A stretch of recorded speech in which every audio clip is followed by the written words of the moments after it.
Betrayed by the Alpha. A paranormal werewolf shifter romance, written by Lily Robert. Prologue. Most people would agree, from philosophers to your friends and neighbors, that being betrayed, especially by a loved one, hurts like little else. Being wronged leaves a lasting scar, and yet the betrayed is often rushed toward forgiveness. Some will advocate for it as the moral path.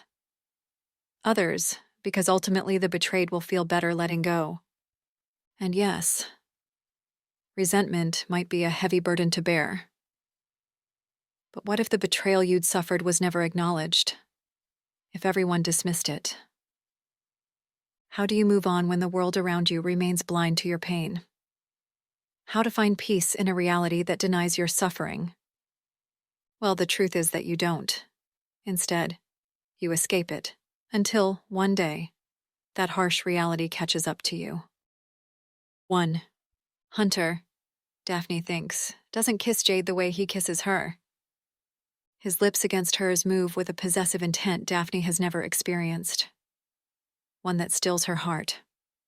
When Hunter had first kissed Daphne, it had been light and fleeting, barely a brush of skin against skin. She had liked it well enough, appreciating that he hadn't shoved his tongue in at the first opportunity. She'd mistaken what, in retrospect, was indifference for a sign of respect. He'd kissed her many times since then. Some kisses were lingering and warm, to the point where, when she closed her eyes and embraced the moment, a certain ache would make itself felt. One that Daphne took as a good sign. It would have been a shame for her to dislike kissing her future mate. Though a lack of physical attraction wouldn't have stopped her from accepting their union. A strategic one that, as Hunter had claimed, made sense for both their pack's survival. Especially Daphne's. Though that part had been left unsaid. She needed Hunter and was hardly in a position where she could afford to reject him as her mate. Still, she had been relieved upon feeling herself develop an attraction to the Alpha. Perhaps even affection? She must hold some affection for him. She certainly wouldn't be crying right now if she felt nothing for the man. She thought he cared a little for her too. But had it all been a lie? When he'd told her he couldn't think of another woman he'd rather build a life with, want children with, had that been a lie? When he'd smiled at her, that private smile that hinted at a budding connection as they'd shared stories, hopes, and dreams, had that been fake? It hadn't been for Daphne. She'd drunken his smiles, kept them close to her heart like a fool. His smiles had made her feel warm and less alone. His lingering looks had made her feel seen, protected, perhaps even understood. She felt foolish now, just a day away from their mating ceremony, for slowly giving him her trust, along with a portion of her heart. Earlier that night, Hunter had wished her good night, lingering by her door, against her, as if the thought of leaving was too much to bear. All lies, though. "Tomorrow I'll make you mine," he'd said against Daphne's skin, sounding like he meant it. So when sleep had eluded her, the hours stretching into the night, Daphne had thought perhaps she and Hunter could take their relationship further tonight, away from prying eyes. Restless with nerves at the prospect of being mated and claimed in front of both their packs in a few hours, she'd gone in search of him. She thought she'd find Hunter asleep, that she would wake him with soft, lingering kisses. Or perhaps he'd be awake, waiting for her, fully aware she'd come to join him. He was a confident man, well aware of his stunning good looks and charm. Well, he'd been awake. But he certainly hadn't been waiting. Instead, he was moaning Jade's name, gripping her tightly. He hadn't even noticed Daphne enter his home, so lost were they in each other. 2. The worst part was that this wasn't the first time Daphne had caught the two in the act. The first time had been mere weeks after Hunter began courting her. She had been wary of him then, cautious of his good looks and domineering strength, and the sheer power he exerted over other shifters, including her own people. But Daphne's Alpha, her older and beloved sister Diana, had mysteriously fallen ill, trapped between life and death in a coma that baffled everyone. With the pack in peril without its alpha, Daphne, a capable beta, was no substitute for Diana, lacking the authority and dominance her sister had always displayed. So when Hunter, the powerful leader of a neighboring pack, proposed a union that would unite their two packs, she felt compelled to consider it. Diana had always preferred their pack to remain independent, uninterested in expansion, hoping to maintain control over their people's way of life to better preserve it. However, with Diana possibly never waking up, and despite the hope that clung stubbornly to Daphne's heart, she knew she had to ensure her pack's survival in the meantime. Her pack was small and vulnerable, now deprived of Diana's raw power. And Hunter had been kind and patient, understanding. He wouldn't force Daphne. He'd even offered his pack's protection freely, claiming it was the least he could do for the woman he wanted as a mate. He would settle for no other, he'd told Daphne, having known instantly upon meeting her that she was the one. "I only ask that you get to know me," he had said. "I only ask for a bit of your time so that I can show you what we could be." Her people already trusted him, thankful for his help and looking forward to a union they saw as a blessing. So how could Daphne refuse to at least let him try to win her heart? Thus, they had begun courting, and a few weeks later, she'd caught Hunter with Jade for the first time. Jade was a member of his pack, a type of beauty that came only every few generations. Stunning, strong, and charming. Everything Daphne wasn't. Not that it made her feel anything but respect. Daphne had never been envious. She was used to following in her sister's footsteps and had never minded it. For Daphne, who preferred quiet and solitude, had quickly understood that her ideal lifestyle wouldn't make a pack thrive. Packs needed not independence, but obedience, and a strong sense of hierarchy. Critical thinking didn't make one a powerful shifter, and without her older sister there to protect Daphne's interests and allow her freedom, she now had no choice but to comply with what the pack expected. Perhaps if Diana had been there the first time Daphne caught Hunter holding Jade in his arms, nose buried in her neck, things would have been different. As it was, Daphne was left to accept Hunter's lies as truth, turning a blind eye for the sake of a union everyone around her cheered for. "Jade is a good friend who's going through a rough time," Hunter had claimed to Daphne later. "She was upset. That's all." He had confessed to having had a liaison with Jade in the past, though he swore to Daphne it was over, despite a strong connection remaining between the two. "I trust Jade with my life, and so does the pack. She's very important to us, to me." It had obviously been important to him that Daphne and Jade grow close, and so Daphne had made the effort to get to know Jade, who she couldn't complain about. Jade had been nothing but open and kind, though there was a gleam in her eyes, a sort of reverence when she spoke of Hunter that always left Daphne feeling uneasy.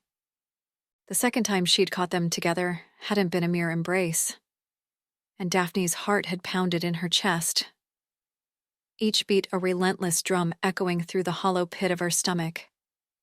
Her intended was locking lips with Jade, the girl firmly planted on Hunter's lap. Daphne's breath had come in shallow, uneven gasps as Hunter ran after her, drunk and swearing this would never happen again. He'd kissed her, breath heavy with liquor, and Daphne hadn't enjoyed it. But she'd been content with how good things were for the pack ever since she and Hunter had begun courting. And so, she had turned a blind eye. But there had been a third time, and a fourth. And now, tonight, mere hours from the mating ceremony, one time too many. When Hunter's eyes met hers, glazed with raw pleasure, he made no effort to interrupt himself. He wouldn't even stop touching Jade, mere hours before their mating, in the light of Daphne's presence. He didn't care if she watched anymore. The hard truth hit Daphne like a painful slap. She'd been a fool. She understood that now. Perhaps Hunter was good for their pack, but he wasn't good for Daphne. Tomorrow, she would be mated to a man who loved another, a man who'd chosen to stop hiding his true feelings from his future mate, and who, Daphne had no doubt, would never renounce Jade. A man who had won Daphne and her pack without forfeiting his lover and mistress. A man she could no longer do anything to stop. Daphne's pack needed him, and he knew it. 3. Daphne does try to tell someone then. Her mother is gone, and Diana is gone, but she still has some friends amongst her pack. During the quiet hours of the morning, a few hours left before her mating ceremony, she goes to find Laura, confessing to Hunter's betrayal in shame, as if she'd been the one who'd strayed. "You're a fool if you think he's ever going to stop sleeping around." Laura had replied, not without empathy, but with a hardness in her eyes that had surprised Daphne. "He's an alpha, Daphne. And have you seen the way he looks? Women will always long for the privilege that comes with his attentions, and no one has ever told him there was anything wrong with enjoying that." Daphne had nodded, cheeks flushing red. "So, I should leave him then?" she'd concluded, hesitantly, but Laura had laughed, eyes turning pitying. "Oh no, honey. I didn't say that. Why would you deny him? He's powerful. He'll be good for the pack. And besides," she'd added, a warning edge to her words, "you can't refuse an alpha. They refuse you, not the other way around." And when Daphne had opened her mouth to protest, for that hardly seemed right or fair, her friend, her good childhood friend, had added, "Besides, you'll see, he is very good in bed." 4. Daphne's reflection, distorted in the glass window, seems foreign. A woman clad in an extravagant white gown, betrayed and forsaken, her dreams shattered intimately. Behind her, Jade combs her hair into an intricate braid, sighing intermittently. She carries Hunter's scent, discreetly imprinted on her skin. Though Hunter tries not to flaunt his claim over Jade too blatantly before his own mating ceremony, Daphne can distinctly smell their mingled scents on the girl's skin. "Do you mind if I take a seat?" Jade asks after a moment, not waiting for Daphne's response before she collapses into a nearby chair, from which she begins to scrutinize the bride. "You clean up well?" she comments after a pause, her smile serene, her cheeks touched with a light, pinkish glow. "Could you fetch me some fresh water?" Jade suddenly asks. A water carafe sits within her reach, yet she remains seated, batting her eyelashes innocently. "Is this a test?" "I've been tending to your hair for the past 20 minutes, Jade insists with a smile. Daphne wonders how one of the strongest wolves in Hunter's elite pack could feel tired after less than half an hour. She doesn't voice her thoughts, but Jade seems to read the skepticism on her face. "In my current state," Jade says, placing a hand on her abdomen, "I need plenty of rest." Daphne's heart races at the implication, but she maintains a facade of indifference, hoping it shields her from further humiliation. "Pregnancy really takes it out of you," Jade adds, her gaze eager. "Jade?" Daphne interrupts tiredly. "Must we really do this?" By this, she refers to the passive-aggressive dance of two rivals forced to feign friendliness. Daphne isn't one for pretense. "I thought you'd be happy for me," Jade says sharply, her tone edged with a warning. "You didn't even offer your congratulations." Despite not owing Jade anything, guilt creeps in, which only worsens the situation. Should Daphne have offered her congratulations, despite her distaste for dishonesty and pettiness? "I suppose Hunter's the father?" Daphne asks. Jade's posture becomes defensive, her usually sweet and flowery scent turning sour. "We didn't mean for it to happen," she says with a too-wide smile. "You know how men are." Daphne furrows her brow. "Are you saying you didn't want it then?" The question is genuine, which makes Jade's slap all the more shocking. Daphne barely reacts in time to stop the second attempt, twisting Jade's wrist to prevent another strike. "How dare you imply that it isn't an honor to serve my alpha?" Jade screeches, her face contorted with fury. "Of course, I was willing—" Daphne wants to argue that no one should feel obligated to be intimate with anyone, alpha or not, but she's too busy restraining Jade. Jade yelps, her eyes flashing gold with fury. Hunter enters just then, his alpha presence heavy in the room. "What is the meaning of this?" he demands, eyeing them both coldly. Jade immediately softens, her demeanor shifting to one of pity, which influences Hunter's reaction. "Alpha," she whines, clinging to him. "She attacked me." Daphne remains calm, despite Hunter's stern look.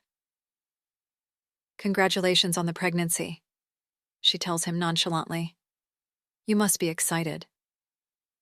Hunter's gaze flickers back to Jade, who reluctantly steps back. "I thought she already knew," Jade says plaintively. "Surely the news of you getting an heir—" "Leave us," Hunter commands, his voice authoritative. Jade exits reluctantly after a subdued bow. Once alone, Hunter sits beside Daphne, brushing her cheek with a kiss. "You look beautiful," he says, his eyes appraising. "I couldn't be more pleased about taking a mate." Daphne doesn't respond, lost for words. The silence stretches until Hunter breaks it with a sigh. "Look, don't worry about the pregnancy," he says. "It won't change anything. Jade's child will obviously not be my heir." "You said things were over between you two," Daphne retorts quietly. "And they were. For a time. But you can't expect me to remain entirely celibate before we start sleeping together." Hunter explains. "And you can't expect me to believe this affair will end once we do," Daphne counters. She wishes she could feel detached and businesslike about this conversation. But her cheeks burn, and her heart constricts painfully. It's hard to tell if it's sorrow or shame driving her emotions. "I'm an alpha, Daphne," Hunter replies. "I have certain needs. Jade understands that, and so will you. Trust me." He smirks. "After a while, you'll be begging me to visit someone else's bed just for a moment of peace." Daphne pauses, considering his words. "Fine," she says, despite her feelings. "So you're suggesting an open relationship? You want me to allow you your mistresses?" "Allow?" Hunter scoffs, as if the word is a joke. Seeing Daphne's serious demeanor, he composes himself. "Yes," he says more solemnly.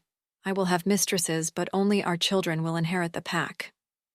"If you're allowed mistresses," Daphne turns to face him squarely, "then I will have lovers." Hunter's eyes narrow, his scent souring further. "You're about to be the alpha's mate. You won't need any lovers," he growls, his tone dangerous.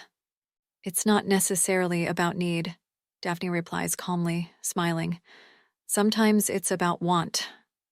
There's a brief pause. Then Hunter slams his fist on the table, rising to his feet. "You will never be touched by another man. Do I make myself clear?" His command resonates powerfully, silencing Daphne, who is struck by his intense authority. Hunter looks pleased as he observes her compliance. "Good," he says. "I'll see you in a moment." 5. "I don't want to," she thinks, reluctantly walking down the aisle. She really doesn't. But they're all looking at her. Her friends. The ones she grew up with. Oh God, and her family too. There's Grandma on the left, throwing petals at her, and Father on her right, holding her arm. Holding her.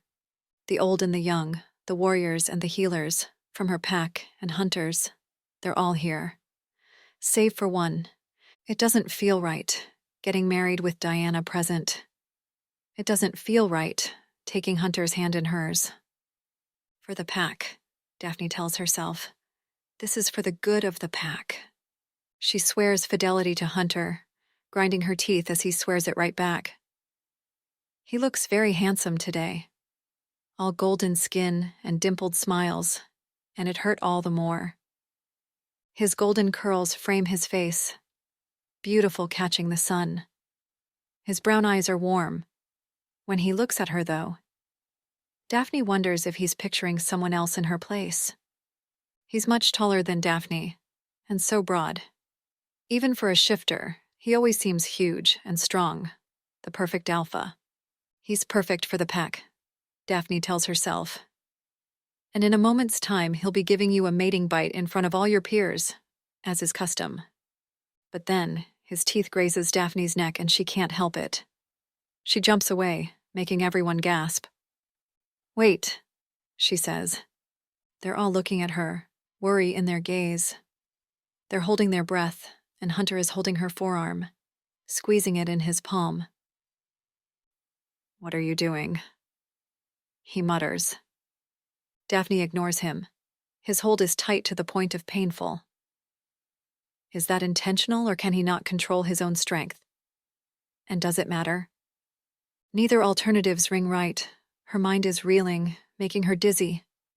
And in her chest, her heart hurts. She realizes she is afraid. She wonders if being afraid is right for her pack. "I need a moment," she says, feeling faint. And then she flees back inside the reception house. 6. "Get yourself together," Daphne mutters to her reflection in the full-length mirror, her voice barely a rasp. She paces the length of her room, the delicate fabric of her wedding gown trailing behind her like a ghostly shroud. The ornate decorations and the soft ambient glow of sunset lent a surreal beauty to the scene, yet they only deepened the chasm of dread within her. Outside, the reception feels like a bad joke, laughter and music floating in through the open windows, mocking the turmoil roiling in her heart. Guests mingle in their finest attire, oblivious to the storm brewing within the bride's mind. Daphne's thoughts are a chaotic whirlwind, caught between the tangible pain of betrayal and an unsettling sense of foreboding she can't quite place. She had fled the ceremony not just because of Jade's revelation, but because something felt profoundly wrong. Something that extended beyond personal humiliation. Jade's pregnancy was a devastating blow, a clear sign that Hunter's affections had never truly been with Daphne. Yet it was the sensation of a more sinister presence that unsettled her the most. Her hand presses against her racing heart as Daphne attempts to quell the growing sense of foreboding. "It's just the hurt," she reasons internally, trying to mask the deeper fears gnawing at her. "Just the sting of being deceived by someone I thought I could grow to love." "You're overreacting." But her intuition stubbornly persists, the unease in her gut feeling like a warning bell and intensifying with every passing second. Hunter was the alpha her pack needed, a union that promised stability and strength. Her duty seems clear, or so she's been led to believe.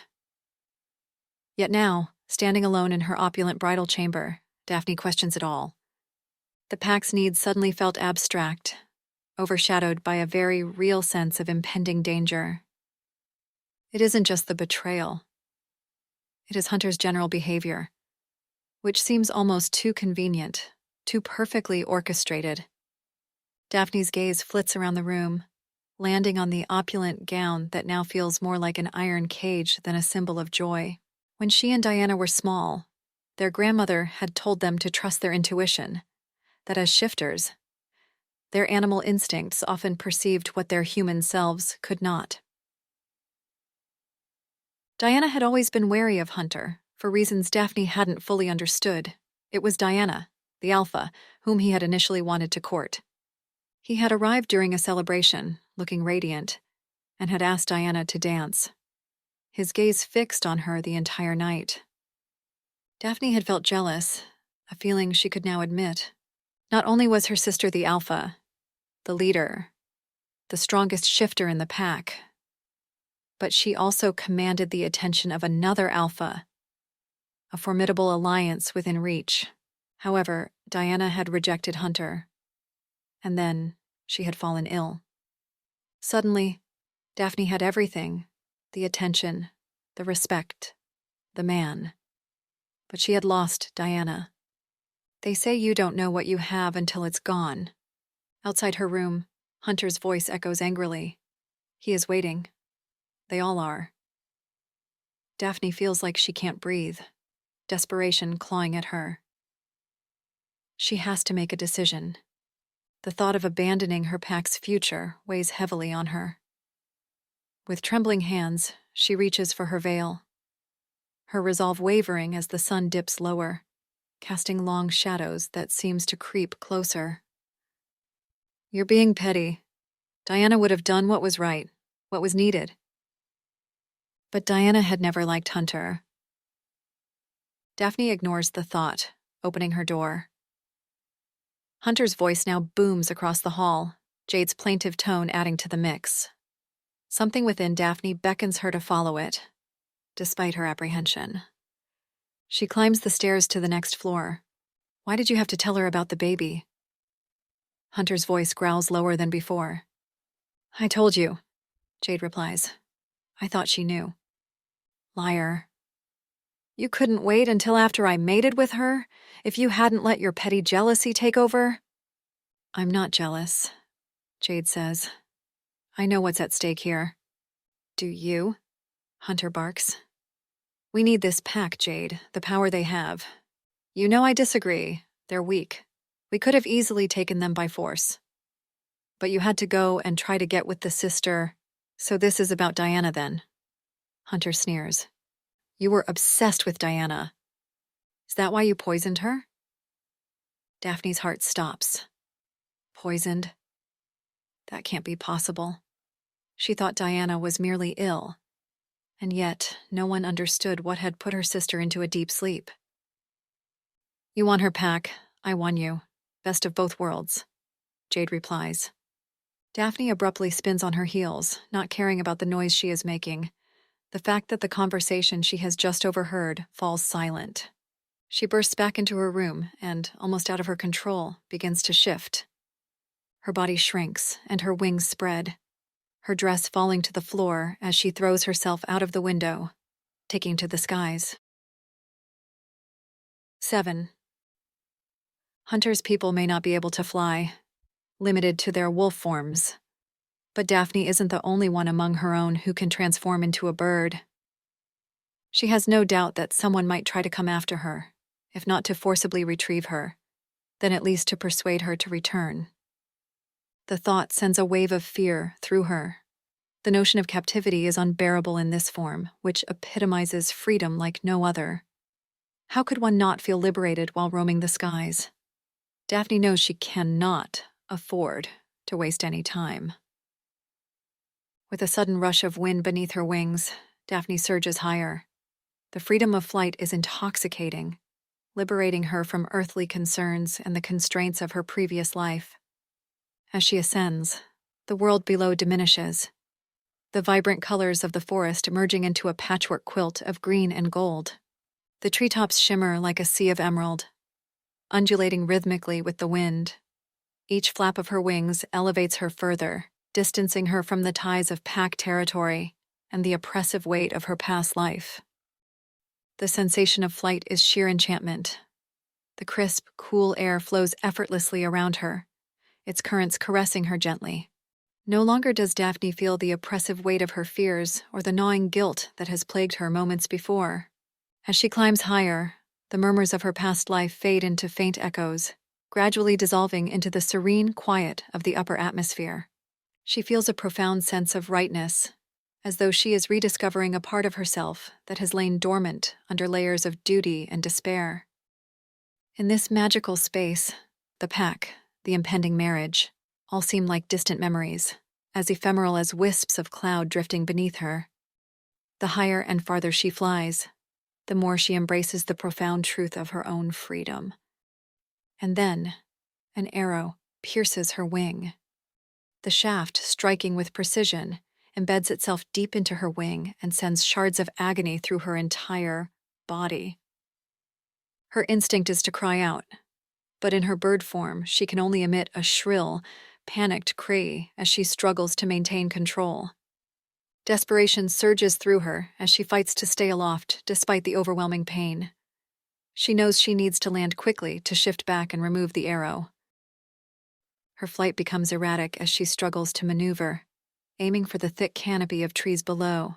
Just as she begins her descent, another arrow whizzes past her, grazing her feathers and intensifying her anguish. Daphne's heart pounds with terror. It is clear this is no random accident. She is being hunted, and the danger is closing in. With fierce determination, she maneuvers into the glaring sun, hoping to confuse her pursuers with the blinding light. The sunlight's intensity is nearly unbearable, but it offers a brief respite from the next volley of arrows. Squinting through the pain, she keeps her focus on the approaching treetops, each moment stretching agonizingly as she fights to descend. The trees, lush and tantalizingly close, seem to stretch endlessly. As she draws nearer, another arrow soars through the air, narrowly missing her. The terror of being so exposed and vulnerable is overwhelming. Her injured wing aches, barely keeping her aloft. In a heart-stopping moment of panic, Daphne loses her bearings. Her weakened wing falters, and she collides with a branch. The impact sends her spinning, and she tumbles down through the branches, crashing heavily onto the forest floor below. The jarring hit, nearly as painful as the arrow, leaves her disoriented and racked with pain. Desperately, she tries to move, but her body feels heavy and unresponsive. The forest floor seems to tilt and spin as dizziness engulfs her. The sound of approaching footsteps reaches her ears. Whoever has been after her, whoever has inflicted such pain, is now coming for her, their steps growing louder and more menacing. Panic surges anew. Instinctively, her body begins to shift, her wings morphing back into her human form. The transformation is rough and painful, but necessary to tend to her injuries. As her human form emerges from the disheveled feathers, she fumbles with the arrow embedded in her arm, her hands trembling as she struggles to remove it. Can she heal quickly enough to confront whoever is coming for her? Who could it be? One of Hunter's people? The pain is unbearable, each movement sending waves of agony through her weakened body. Blood flows freely, and her vision blurs with the strain. Her hands, slick with blood, finally manage to pull the arrow free, but the effort leaves her feeling faint and disoriented. The footsteps are closer now, and a male voice breaks through the haze of her fading consciousness. The words are muffled and indistinct, but the urgency in the tone is unmistakable. 8. Daphne's consciousness returns slowly, almost reluctantly through the warm, pleasant haze of sleep. Her eyes remain closed, but she can tell she is lying on the softest, most comfortable bed she has ever experienced, feeling refreshed in a way she hasn't in years. The mattress is so soft it feels like swimming in cotton, and Daphne is in no hurry to get up. That is, until she stretches her arm and a dull, lingering pain makes itself known, shattering the illusion of comfort. She finally opens her eyes to the golden light of dusk filtering through the windows, casting an ethereal glow across the breathtakingly beautiful bedroom, a grandiose space adorned with vivid blooms so vibrant that all of Daphne's questions, such as where she could be and who brought her here, vanish. All she can do is gape, and she would have stayed there much longer, if not for the pressing hunger twisting her stomach. Her feet find satin slippers as she eventually steps out of bed, the marble tiles beneath them cool yet comfortably smooth. To her left, a broad selection of books lines a wall, their spines gleaming invitingly. But it's the lovely little pond to her right, with its small, graceful waterfall, that truly catches her eye. The gentle sound of water cascading down the rocks is soothing, and the pond mirrors her memories of a cherished park she used to visit with Diana when they were young. Could this be a dream? How did she end up in such a lovely place? The last thing Daphne remembers is being shot at. She had been scared and hurt, Perhaps she has died and traveled to the world beyond. The thought might have made her sad if the room hadn't been so tailored to her needs. As it is, Daphne is filled with gratitude, feeling as if she has been given a precious gift, one that makes her forget her worries, regrets, fears, and doubts. Slowly, she moves to look out one of the bedroom windows and finds a vast, sublime castle stretching before her, too grand and magnificent for the human eye to fully grasp.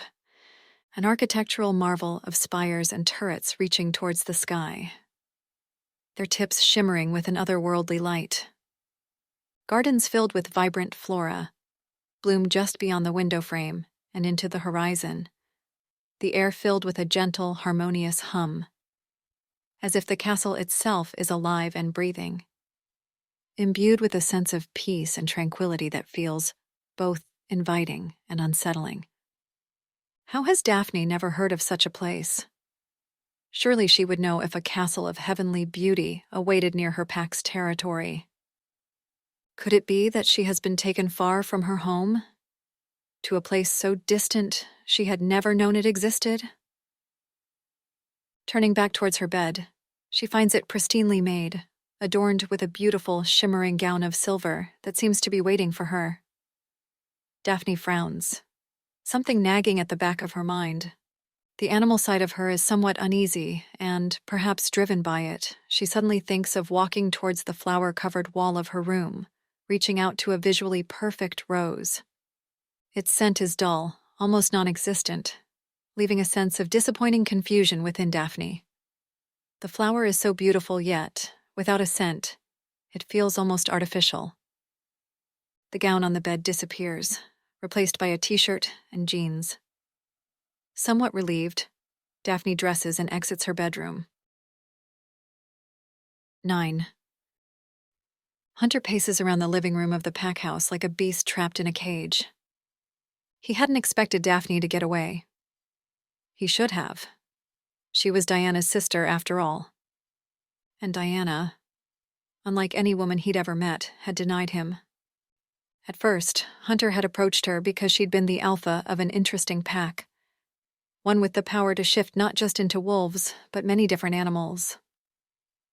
Diana was a powerful alpha and a powerful shifter. On top of that, rumors of her great beauty had not been exaggerated.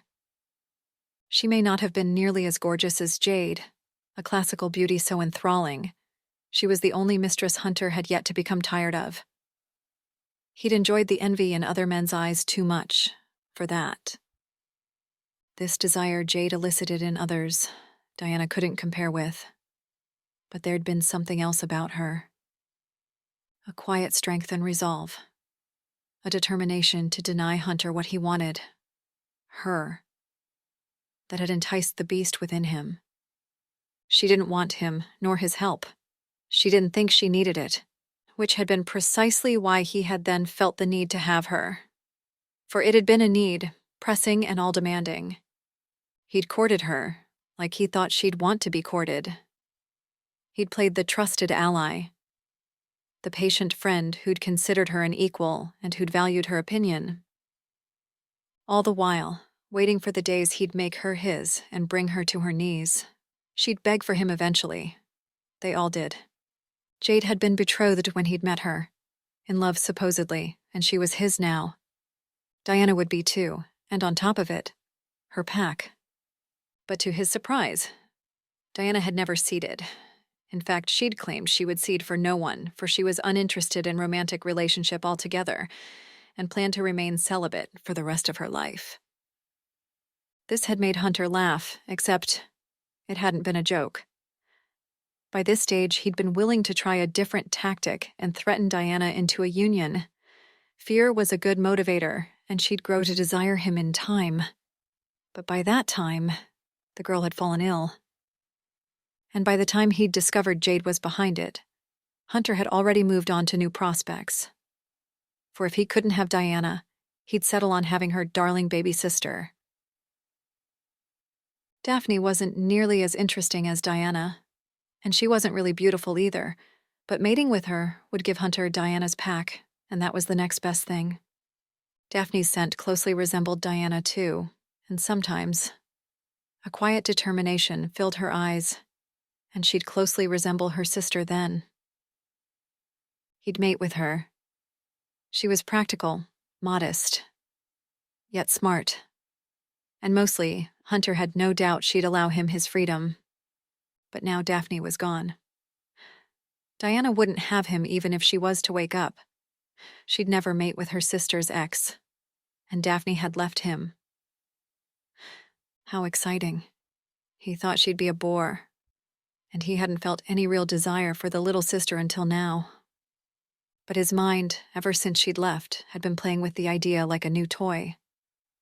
She was a prize to be won now. A challenge. The prospect of a literal chase. And Hunter thrived on challenges. The idea of her running from him, of him tracking her down, made his blood sing with anticipation. He could almost taste the victory, the satisfaction of seeing the fear in her eyes when he finally caught up to her. The thought of making her submit, of breaking her will, filled him with a twisted sort of pleasure. He imagined her resistance, the way she would struggle, the fire in her eyes that would eventually give way to surrender. The more she'd resist, the sweeter the victory would be. It excited him in a way he hadn't anticipated. Hunter was growing tired of these women playing him for a fool. He'd get Daphne back. And then, she'd mate with him whether she wanted it or not. Daphne had dared to defy him, dared to slip through his grasp. He would find her, and when he did, he would make sure she never ran from him again. The thrill of the hunt was in his blood, and Daphne was now his prey. She would be his, no matter what it took. 11. Open corridors line the castle's walls, bordered by delicate, arched windows that let in the rich amber of the sky, streaked with hues of rose and lavender, as if the sun is forever on the brink of setting, casting the entire scene in a surreal, dreamlike glow. Now that Daphne thinks about it, the light hasn't changed since she first woke up. It should be nighttime by now, yet the light remains caught in time. While her human side delights in being stuck in a magical hour, her animal instincts are confused and tense. Watching the horizon beyond the gardens, Daphne tries to make her way down the castle, aiming to find an exit through a veritable labyrinth of hallways. But the corridors twist and turn, sometimes narrowing to little more than a passageway, other times opening into wide verandas that always promise something new, a grand staircase leading downward, a hidden door, or another corridor lined with tapestries depicting scenes she can't quite place. Daphne doesn't know if she is being guided on a gentle path, or if the castle is playing with her, toying with her sense of direction. What is certain, though, is that this place is filled with magic, if not made from magic itself, and Daphne isn't sure how to feel about that. She ought to be afraid, for magic tends to work as a double-edged sword, but a strange sense of peace runs through her, carried by the distant sound of a fountain's gentle splash echoing softly through the halls. Progressively, her pace becomes slower, cruising. There's no hurry, is there? What awaits her beyond this castle's walls anyway? Pain and disappointment. I'm quite hungry, though, she thinks to herself eventually, and just as that thought crosses her mind, Daphne arrives before a pair of tall, ornately carved doors, beyond which lies a dining hall so grand it makes her gasp. From high ceilings, adorned with intricate moldings and grand chandeliers that sparkle light onto a long, polished table laden with food, there are platters of roasted meats, their skins crisp and glistening with juices. Steaming dishes of creamy soups and buttery mashed potatoes sit beside towering arrangements of salads, the greens so fresh they seem to have just been plucked from the garden. Desserts, too, are in abundance. Delicate pastries, rich chocolate cakes, and bowls of velvety custards, all dusted with powdered sugar or drizzled with sweet syrups. Daphne's mouth waters as she takes in the scene, her hunger now an insistent force. She moves to the table, almost hesitant to disturb the perfection of the feast. Sits down in a plush, high-backed chair and reaches for a plate. As she begins to eat, each bite is more delicious than the last. The meat is tender and flavorful, the bread crisp on the outside and soft within, and the fruits burst with sweetness. But most of all, the dining hall is silent save for the soft clink of her silverware and the occasional rustle of fabric as she adjusts in her seat. Daphne, who has always lived amongst a pack, amongst many, and never had the luxury of eating in silence, so she savors the quiet and solitude she's never known, overwhelmed with an acute sense of belonging. 12. Daphne keeps telling herself it's now time to go. She isn't sure how long she's been here in this castle. Just as she'd suspected, it seems stuck in an eternal dusk. But she knows it's been a while. Surely she is starting to outstay her welcome. And whoever or whatever has brought her here is certainly going to become fed up with her any moment.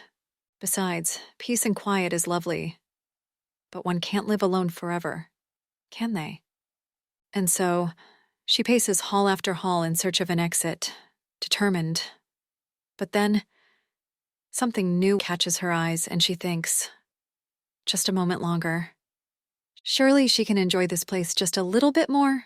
When will she ever get the chance to see things so enchanting again? So beyond the confines of her reality?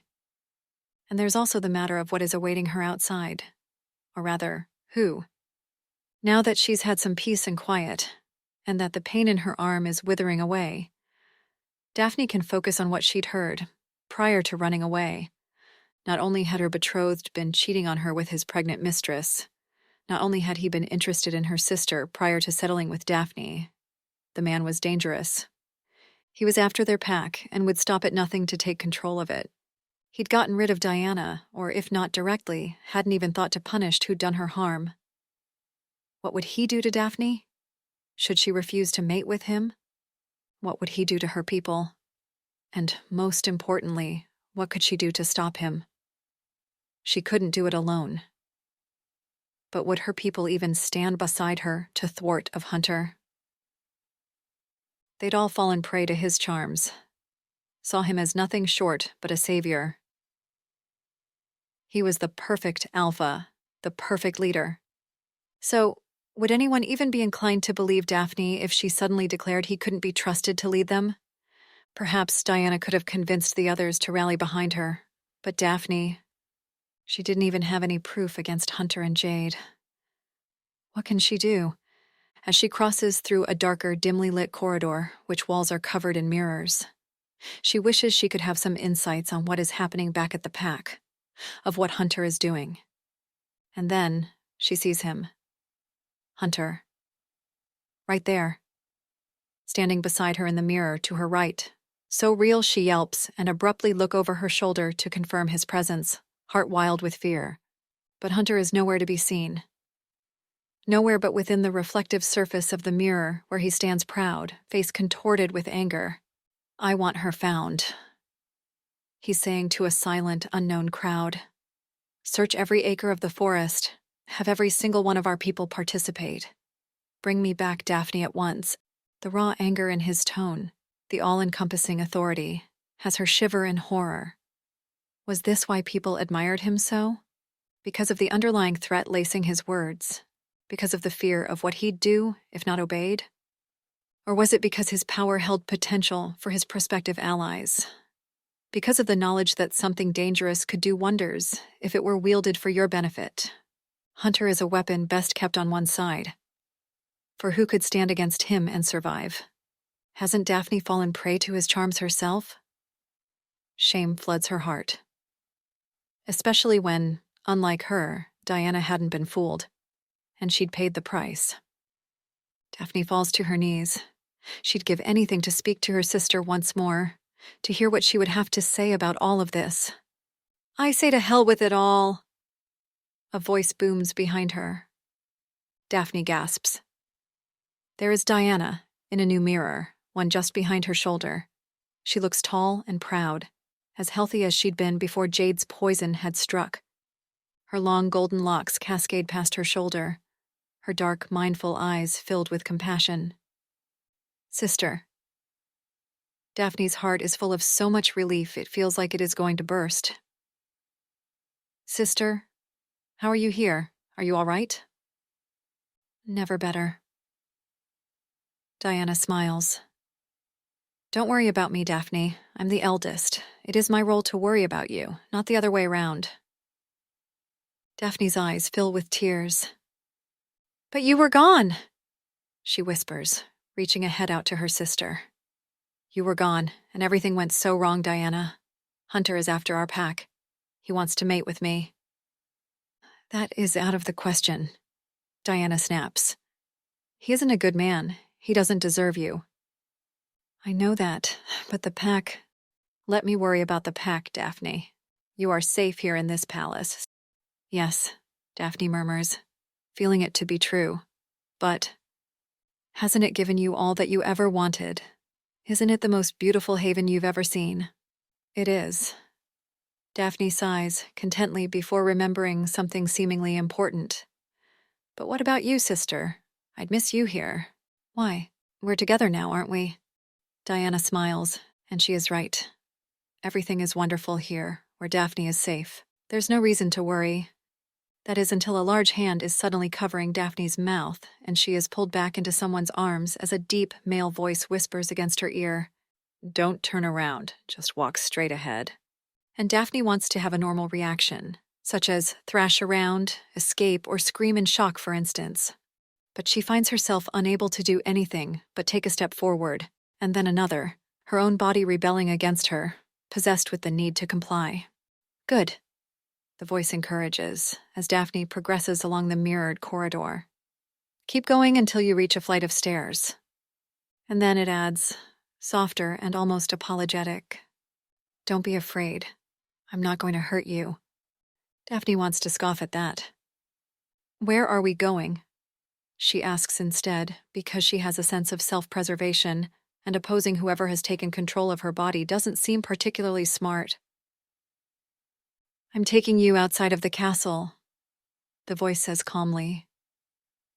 I should have done so much sooner, but I didn't think it would enthrall you so quickly. Enthrall me? Daphne asks. It is what it does, the voice replies, like this answer somehow makes sense. Daphne ponders on his words as they cross multiple enchanting rooms and gardens she'd like nothing more than linger in, but finds herself unable to do so. Are you the one who brought me here? She asks, eventually. There's a beat of silence before the voice replies. Yes, you were injured. I thought it best.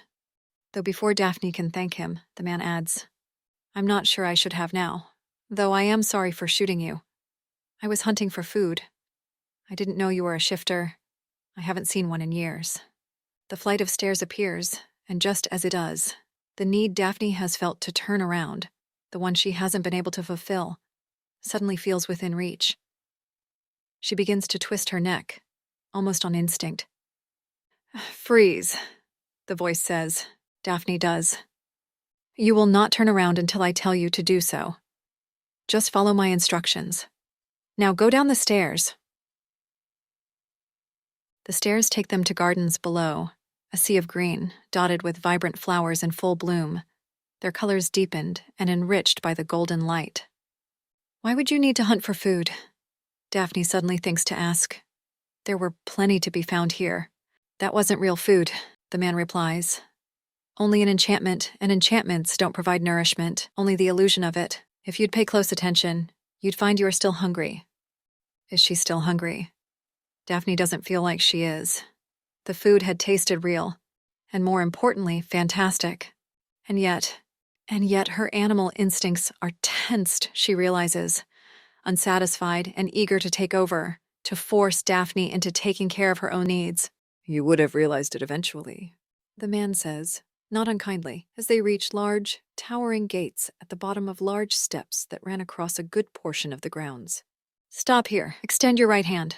Daphne obeys, unable to do otherwise. She hears the man's footsteps growing nearer until his presence is undeniable. Near her frame, a small pack reaches a hand, one from which she can smell food. It doesn't smell nearly as delicious as the one from the lavish dining hall from earlier, but it awakens something in her nonetheless. Something that feels tangible and pressing. "Leftover meat I cooked for you," the man says, taking a step back. "It's not much of an apology, but there isn't anything else I can give you. Everything you've seen here would wither away and disappear outside those grounds." "Please," Daphne interrupts, realizing she is about to be sent away. "Can I stay here a little while longer?" She doesn't even know where to go, what she plans to do when she eventually goes back. She knows she has to find a way to thwart of Hunter and his pack, but how exactly is left to be figured out? And she'd rather figure it out here than alone in the woods. "That's impossible," the man says, and he sounds sincere. "It's not safe here." "It's not safe out there either," Daphne protests hurriedly. "There are people who are after me, after my pack." "Still a better alternative than staying in the castle, believe me," the man cuts off. "Now go past the gates, walk for a good 10 minutes without turning around. Then you are free to do exactly as you please." "I beg you," Daphne says, finding herself complying with the demand despite her heart beating wildly against the idea. "I have nowhere to go. This is for your own good." She hears the man reply from a distance. He does sound sorry, perhaps even a little hesitant. But in the end, he concludes, "I'm sorry you were ever here." And then, despite her protests, Daphne exits through the gates and walks across surprisingly familiar woods. She knows this part of the forest. She's been here before. She is barely an hour north from her pack's territory, dangerously close to Hunter's turf. When finally she's able to stop in her tracks and spin her heels, she drops to her knees in stupor. The castle had been enormous, so she should be able to see it even from here, rising above the tree line. But there's nothing to see. The castle is gone, almost like it had never existed in the first place. 13. Daphne wandered through the woods aimlessly, her mind a whirl of confusion and disbelief. The dense trees around her formed a nearly impenetrable canopy, their dark leaves rustling softly in the breeze. The once comforting warmth of the setting sun had faded entirely, replaced by the cool, inky blackness of night. Shadows stretched long across the forest floor, and the occasional hoot of an owl or the crack of a twig underfoot punctuated the silence. But the darkness itself did not frighten her. It was the unknown, the uncertainty of her situation, that weighed heavily on her mind. Had she dreamed up that magnificent castle? And what of the man she had met there?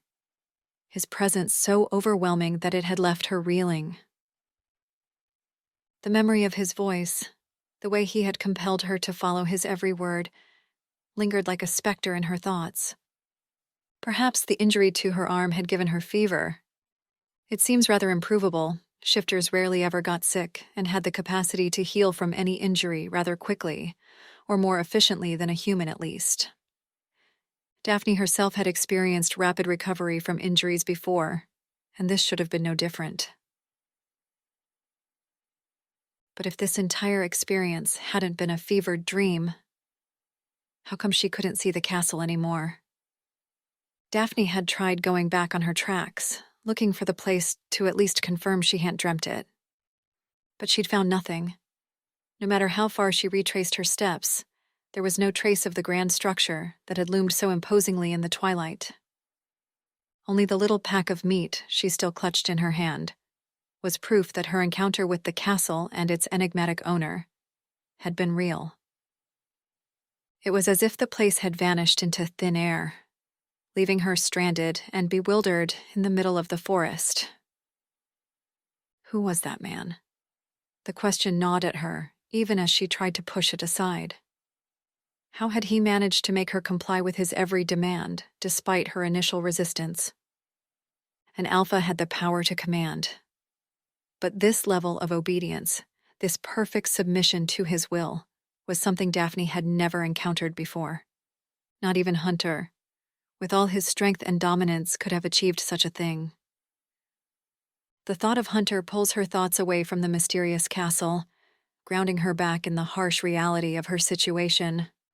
She knew Hunter's persistence, his ruthless determination. If he was searching for her, it would only be a matter of time before he found her. There was a stillness in the air, an unnatural quiet that made her uneasy, as if the forest itself were holding its breath, waiting for something to happen. The trees around her seemed to close in, their towering forms creating a labyrinth of shadows and shapes. Daphne's mind raced, trying to piece together a plan, but the weight of exhaustion and the lingering confusion made it difficult to focus. She didn't know where to go or what to do next. She needed to find shelter, somewhere safe where she could gather her thoughts and decide her next steps. But where? The forest was vast, and the chances of stumbling upon a safe haven were slim. Daphne thought of shifting, but it was too windy to fly. Her arm injury still sore enough for her to know flying would be difficult for another few hours still. And her scent would be stronger as she turned, meaning she'd be more trackable by Hunter. Not only that, but shifting would mean leaving her current clothes behind and having nowhere to go. That was risky. If only Daphne had the power that Diana and some of her people had, to shift into more than one animal. Most shifters could only turn into one animal and lived in packs of others who turned into similar species. But Daphne's people still held the ancient power of shifting into multiple form. Some members of the pack, like Diana, could shift into more than 10 different animals. Daphne, however, had never managed more than her bird. She sighed and, despite the cold, decided to rest underneath a tree for the time being. She didn't have the luxury of a campfire, and so fell asleep to the cold. 14. The sound of a twig snapping under someone's foot wakes her. Daphne is disoriented for only a second before her eyes find him. Hunter stands before her in wolf form, with at least 2 of his men closing in on Daphne from both sides. "I just want to talk," Hunter says, shifting back and raising his hands in appeasement. Daphne sneers at him. Is that why he has come accompanied? Why his men are currently closing in on her? To have a conversation? She braces herself for the shift. Hunter can't turn into a bird. No one from his pack can. But then, a familiar voice echoes from behind her. "Daphne, keep still, please." It is her father. Her father has come, and he very well can turn into a bird and follow Daphne if he wishes. "What are you doing here?" she asks him warily.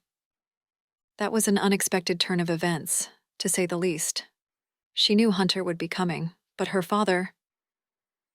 "You ran away from your own mating ceremony," he says. "What did you expect, Daphne?" "I was worried." "We've come to take you home," Hunter adds, smiling. Daphne used to be touched by these smiles, choosing to see warmth where there had only been contempt, the desire to bend someone to his will. "What if I don't want to go home?" she challenges. "Don't be ridiculous," her father protests. "Where would you even go?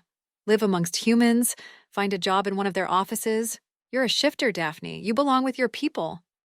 "Some of us work alongside humans," Daphne protests, weakly because that's hardly the point.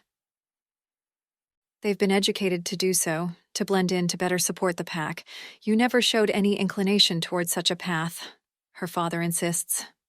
"You never asked," Daphne snaps before sighing. "Do you even care what I want?" "Daphne," Hunter says, calmly though, with a certain edge to his words. "You're the beta of your pack, the last remaining heir to your alpha. I know this means something to you. So why are you suddenly acting so entitled?" "Entitled?" Daphne gasps, notably because beside Hunter, her father visibly nods in agreement. "This isn't like you." He adds, "What could have possessed you to leave during the most important event of your entire life?"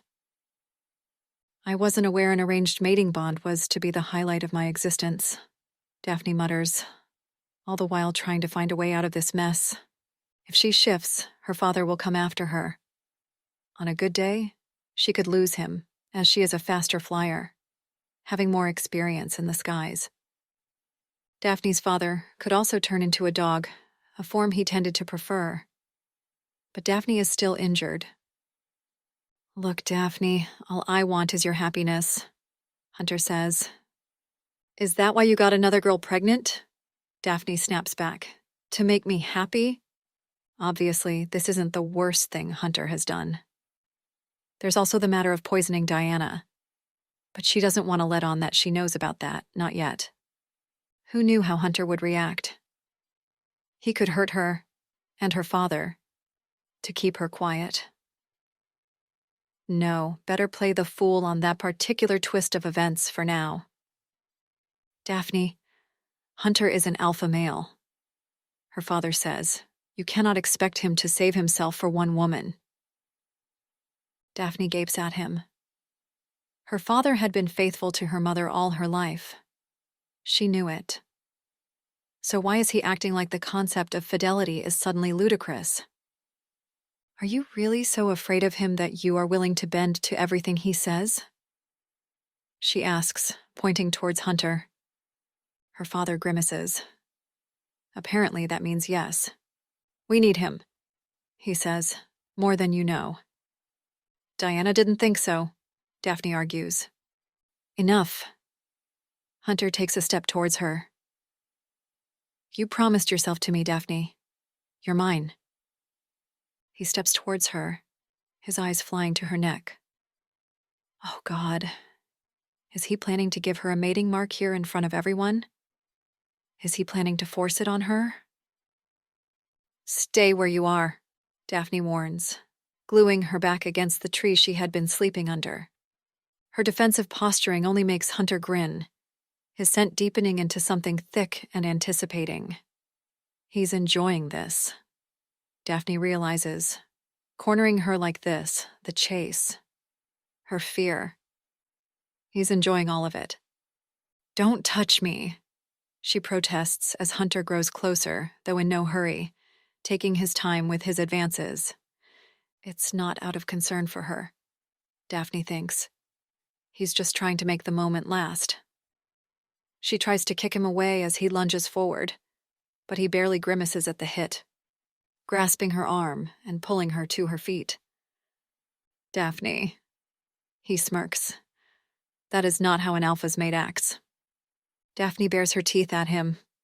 She may not change into a wolf, but she bears the reflex nonetheless, having grown up with enough wolf shifters to know the mannerism.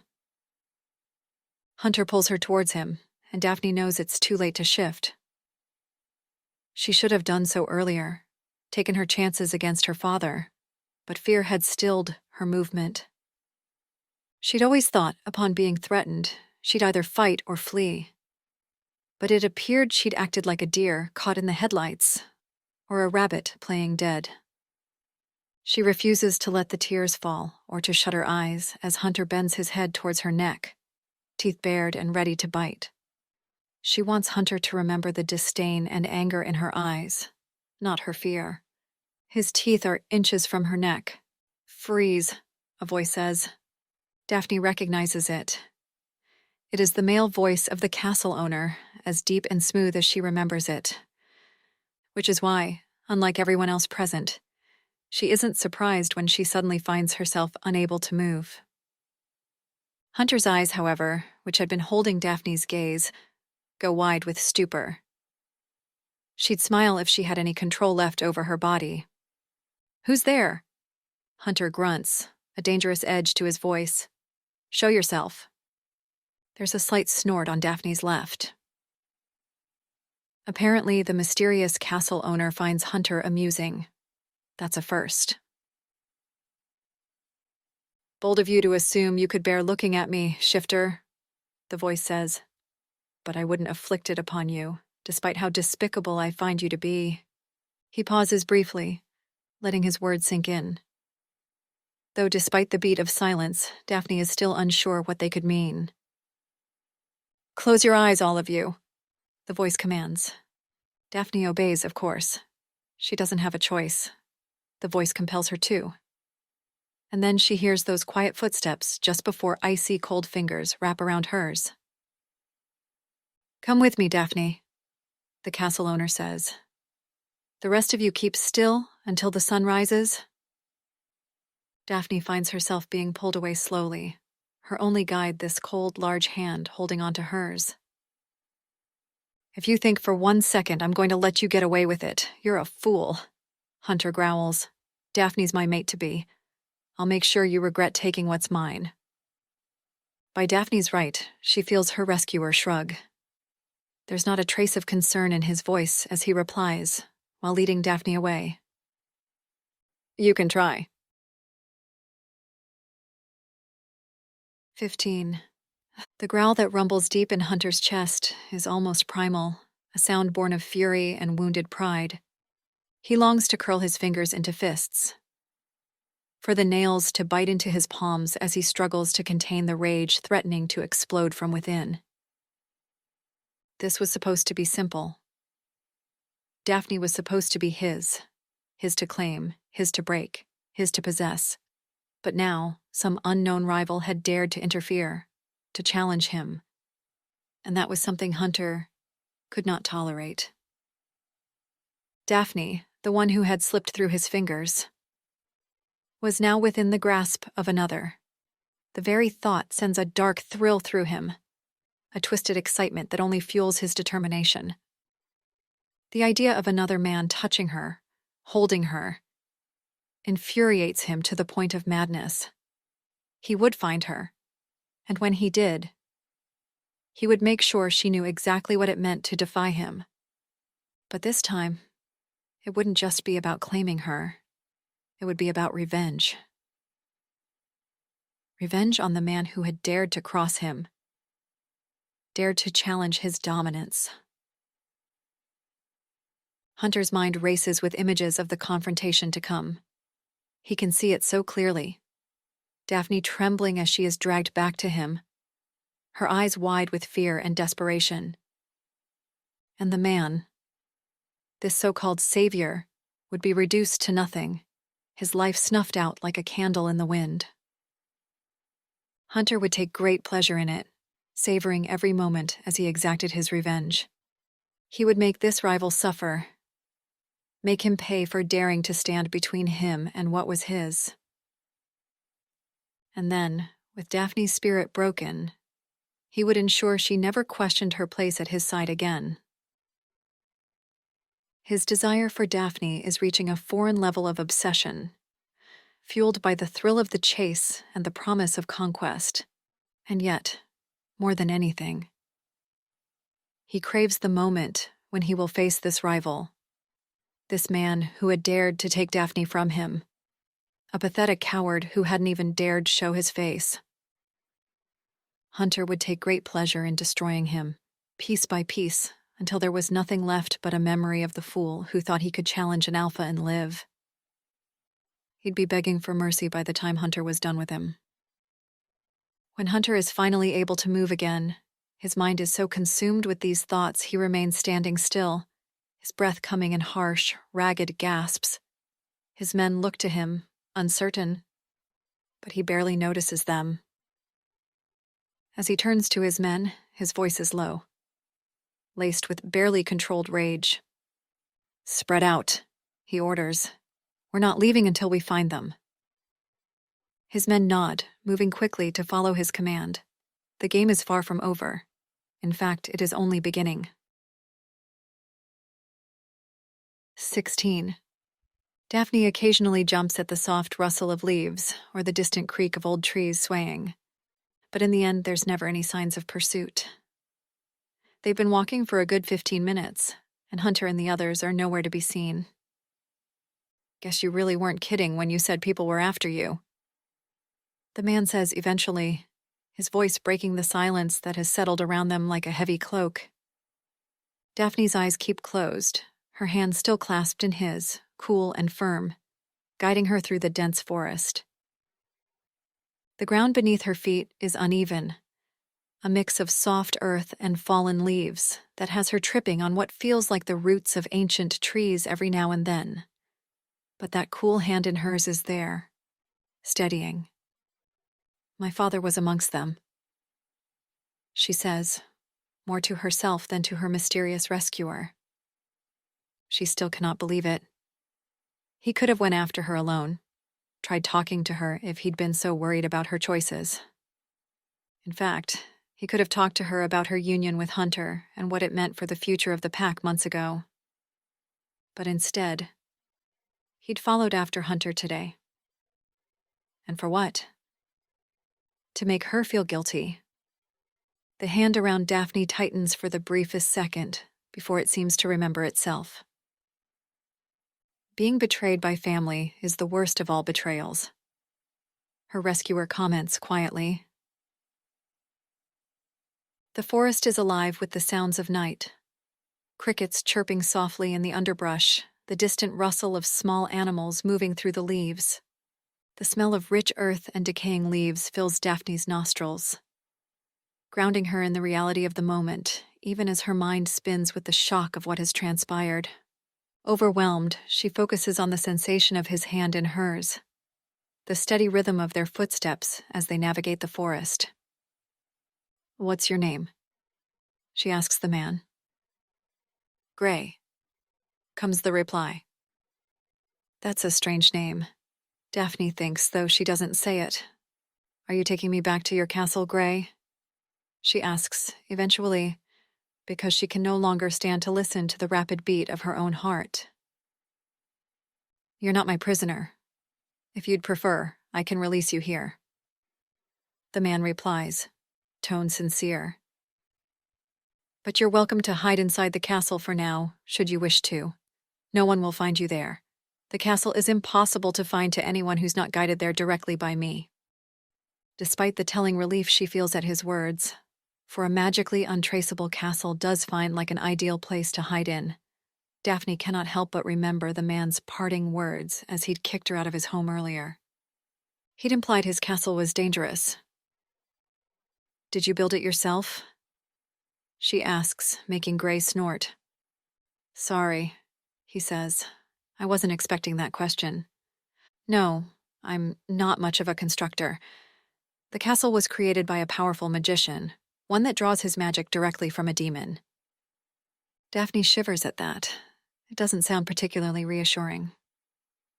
"Why did such a magician gift you his castle?" "It was never his. He made it for me. I wished for it." "You wished for a demon-bond magician to make you a magical hidden castle?" Daphne resumes, intrigued. "Yes," Gray says, "though when you phrase it like that, it makes me sound like a downright fool." Daphne wisely chooses not to comment on that. "Is that why you said it was dangerous before?" she asks, carefully.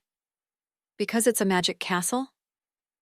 "Somewhat, if you insist on hiding away there. We'll need to come up with a plan to ensure your safety." Daphne pauses, curiosity outweighing her fear. "Can't you tell me exactly why it's so dangerous, me hiding there?" The man sighs. "The castle will thrive to make you content for starters. But too much comfort isn't always a good thing. This place isn't freedom, Daphne. It is the illusion of freedom." Daphne wonders what he means by that. She'd rather been impressed by his beautiful castle. Perhaps a little too impressed for... While she'd been looking for a way out of it, she'd stop in her tracks many times to admire it. How long would it have taken her to exit the place if Gray hadn't shown up? "I've been told there's always a flip side to magic," she says pensively. "That it is never all like it appears." "Indeed. I paid a hefty price for my castle," Gray confesses, though adding nothing more on the matter. "Would you like to stop here?" he says instead. "You can shift back and fly away. You'll have the entire night to get away from the other." Daphne considers this. The castle could be a trap, she realizes. An enchanting trap, but a trap nonetheless. She's a shifter. She's been raised to be wary of magic and any form of enchantment. But what choices does she have? You said the castle itself was dangerous, for starters, Daphne notes. Is there something more? Besides her, she feels Gray tense. There is, he says. There's me. You? Does he mean because he has the power to boss people around? She doesn't see what else he could mean, for Gray hadn't given her any indication of having ill intentions. If anything, he'd saved her twice now. You must have noticed I've avoided letting you see me, the man says, as if reading her mind. That's because, if you were to look upon me, something terrible would happen to you. I see, Daphne says with a gulp. And can you tell me what exactly? I suppose I should. Gray agrees, though sounding almost sad about it.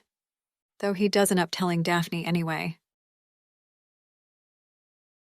17.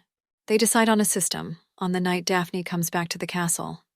She'll be allowed to roam the place freely during the day while Gray hides away in his bedroom, the one place Daphne isn't allowed to enter. Ever. And at night, when she catches up on sleep, he can go about his day instead. Time didn't really matter anyway, since at the castle, day and night blend into eternal dusk. Exactly. So how will we know if it's actually day and night? Daphne had argued. Gray had then gifted her a small golden watch, which indicated both the time and lunar cycle for her to orientate herself. Stay for as long as you need, he'd told her. But remember, all the food provided by the castle will not actually sustain you. You'll find bows and arrows in the stables outside should you like to hunt yourself. I can also leave you the meat from my kills in the kitchens downstairs, if that helps. That had been kind of him to offer, and he'd kept on his promise, despite her not seeing him again after her return by his side. That was probably for the best, though, given what he'd told her. Everyone who looks upon my face becomes cursed, he'd told her that night, in a warning tone. Cursed? Daphne had repeated, surprised. Cursed, ill, afflicted, whatever you'd like to call it. One look has doomed more than enough unfortunate victims who've crossed my path already. I don't wish such fate upon my worst enemy, and I certainly do not wish it upon you. So whatever happens, if you'd like to remain hidden here, we need to ensure you never accidentally catch even a tiny glimpse of my face. Daphne couldn't exactly argue with that. She had no desire to be cursed, and so had followed Gray's instructions, spending the day exploring the castle, or hunting for food while hiding away in her bedroom at night. In her bird form, it was easier to detect reality from the magic, and to look for bugs or berries hidden behind the many layers of enchantment running amongst the grounds. In her human form, she'd taken to plant some things for herself and Gray in the back gardens, using seeds she'd found as a bird. It was the least she could do as a thank you. Though that wasn't always enough to keep her energy levels, and Daphne had had to rely on some of the meat Gray left her in the kitchen, as promised more than once. He left it there for her, cooked and ready for consumption. The taste of it smoky and pleasant, like it had been prepared by campfire. It wasn't necessarily safe to eat wild animals, but Daphne was a shifter, which guaranteed she'd survive any form of illness she might contract. The thought would lead her to wonder what type of power Gray held. It was strange living here in this castle she was keenly aware she shared with him. Though never seeing him. She was wary of running into him, of course, but she was also grateful. The vegetables she planted wouldn't be ready for a while. What could she do in the meantime to thank him? The answer came to her naturally, or more accurately. Gray made it known about a week after Daphne's arrival. While continuing her exploration of the castle, she'd come upon a drawing room in the afternoon, one so peaceful and bathed in warm light. It seemed a quiet nook made straight out of Daphne's dreams. She'd stopped to enjoy it, and naturally been led to draw a small sketch of the castle as seen from above in her bird form. It had lacked detail and polish. It had been a while since Daphne had had the time to draw. Plus, her efforts had been interrupted when she'd spotted a wayward bird flying by her window, which she had to go and stop from attacking her gardens. But the following day, when she'd returned to the drawing room, she'd found next to her sketch a small note.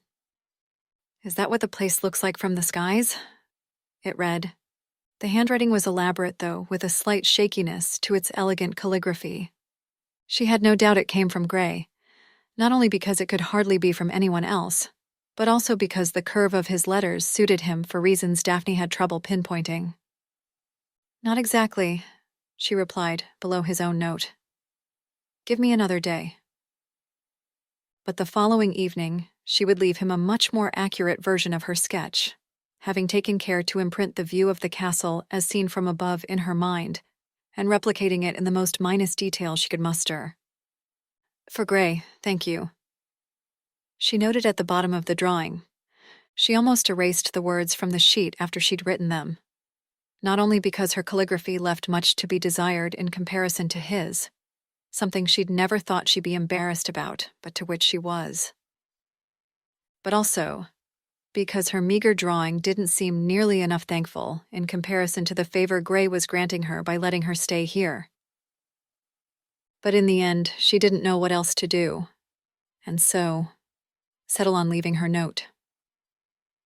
Walking back to the drawing room the next day, she catches herself feeling anxious at the prospect of her host's response, her anticipation reaching its peak when she notices a little note on her drawing table instead of her sketch. The words left by Gray are tightly controlled, sparse, and deliberate, yet some letters seem to linger, trailing off like ghosts unable to fully let go. "Can you make more?" it reads. And so, Daphne does.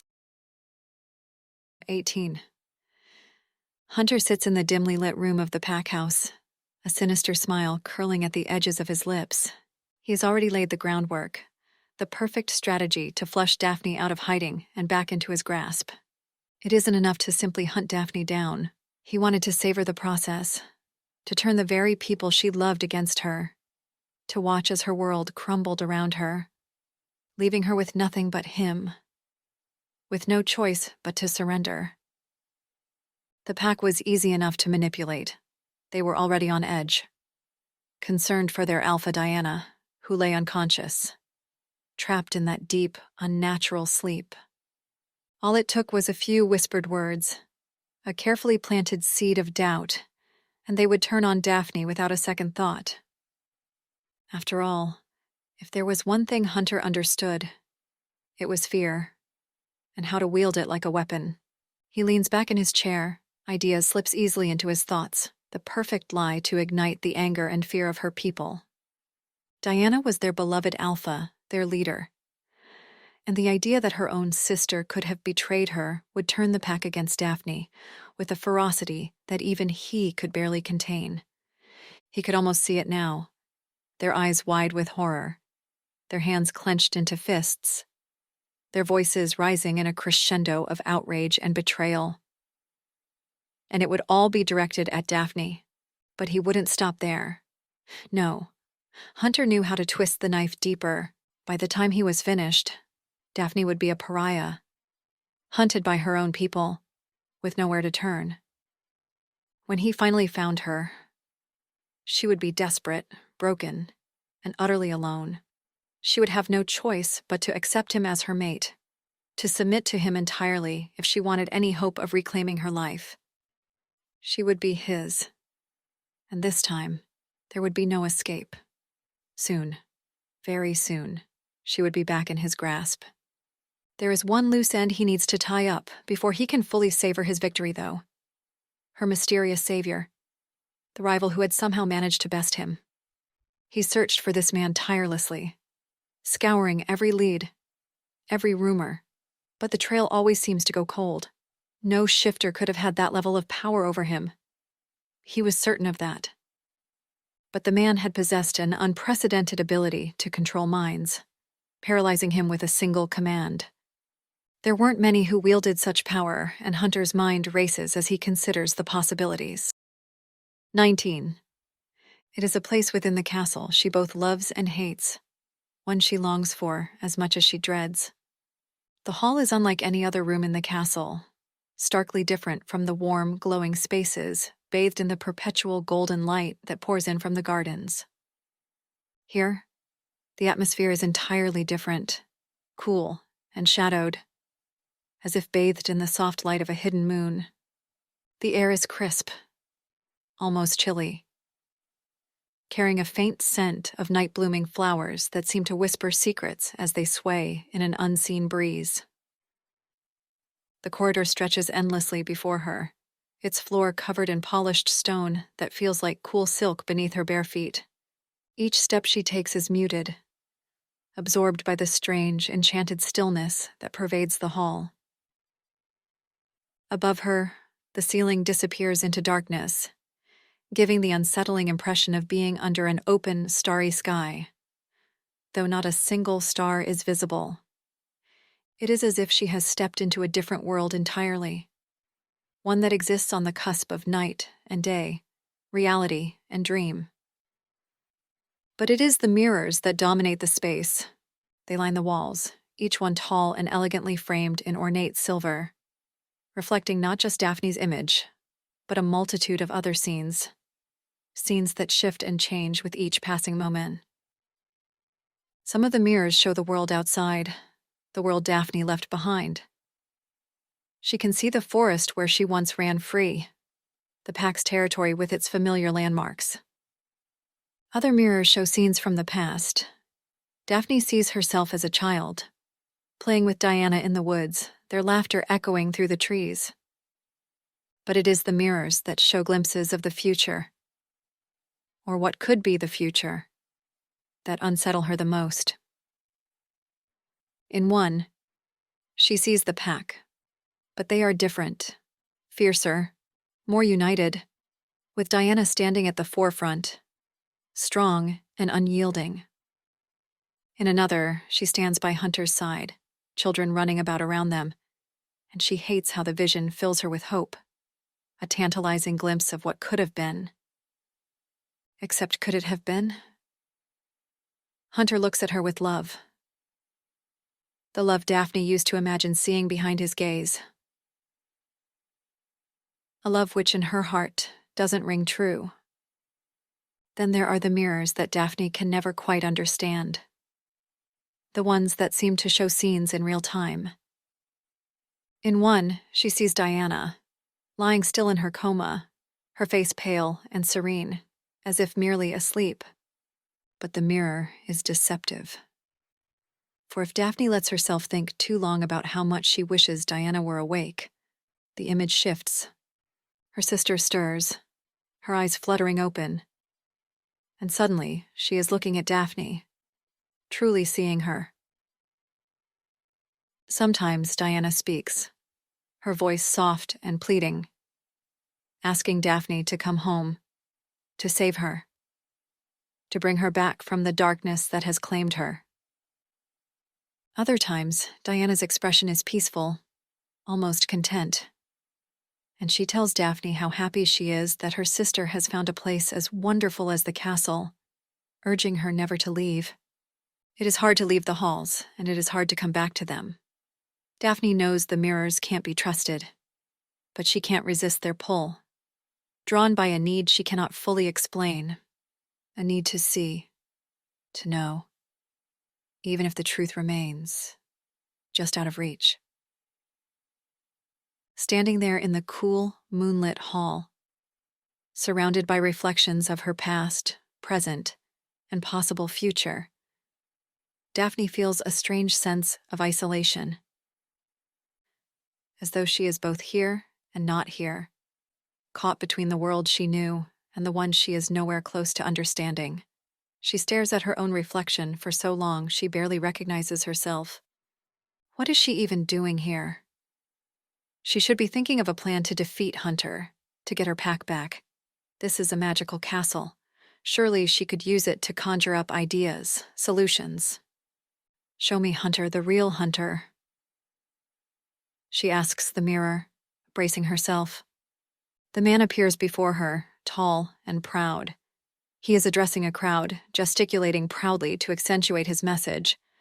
Daphne is still missing, but have no doubt she will be found and brought to justice, he says, making Daphne frown in confusion. Justice? Why would she need to be brought to justice?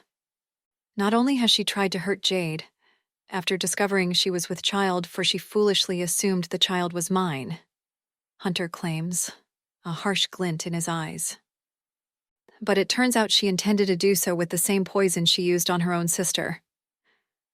Daphne gasps in shock, and the image begins to dissolve, replacing itself with one of Hunter holding her in her arms, kissing her cheek. No. She orders the mirror. No, I want to see. Show me what's real. Please. The mirror obeys, despite Daphne's fear and the wild pulse of her heart. Hunter reappears, standing before a crowd of people Daphne recognizes. There are friends and family within that crowd, and they're all gasping at his words, eating up his lies. Daphne got rid of Diana, the woman I loved and planned to mate with, her own flesh and blood. And then she tried to harm an innocent woman, and her child. He claims, pointing at Jade's pale face. She must be found. She must be stopped. Who is with me? The crowd cheers. Daphne sees Laura cheering, her father too, though perhaps a little more reluctantly, though it doesn't matter. They've all chosen their side. And unsurprisingly, that side is Hunter's. 20. Daphne draws and draws, recreating the scene from her memory. Hunter's distorted scowl. The people's enhanced screams she tries to translate through expressions and pauses. She draws all day, taking the sketch back with her to her room when it is time for her to retreat for the night. She doesn't stop for 3 whole days. She'd never thought feeling so abandoned and betrayed was possible. How could these people who'd known her entire life, who'd seen her grow, who'd witnessed the love she felt for Diana, believe for even her second she'd harm her own sister? How could their trust turn into so much hatred and resentment, just from the words of one man, no matter how much authority he held? Was it really all that mattered to them? All that mattered in this world? Was raw power and status really so above the truth that it could convert everyone she knew into thinking the worst of her in the blink of an eye? But if so, what was there even left to believe in? I am alone, she writes beneath her drawing. Though, when it is finished, when there's no more room on the page for more, no detail left hidden, she finds she doesn't have the strength to get up from her bed. She stays there and cries until there are no more tears to shed. And then she wakes up one day, or maybe one night, bleary-eyed and disoriented, to find a tray of food by her bedside and a note. You're not alone, it reads. Daphne crumples it in her hand and falls back asleep, welcoming the peaceful oblivion. 21. Daphne loses the strength to eat, and Gray leaves food for her besides her door, but she doesn't touch it. There is a weight that has settled on her chest that just won't leave. It is heavy, and always there, and it makes the entire world dreary and unbearable. Waking is difficult, eating is difficult, thinking is difficult. Everything is difficult when laced with despair. And so she'd cry some more, but she doesn't have it in her.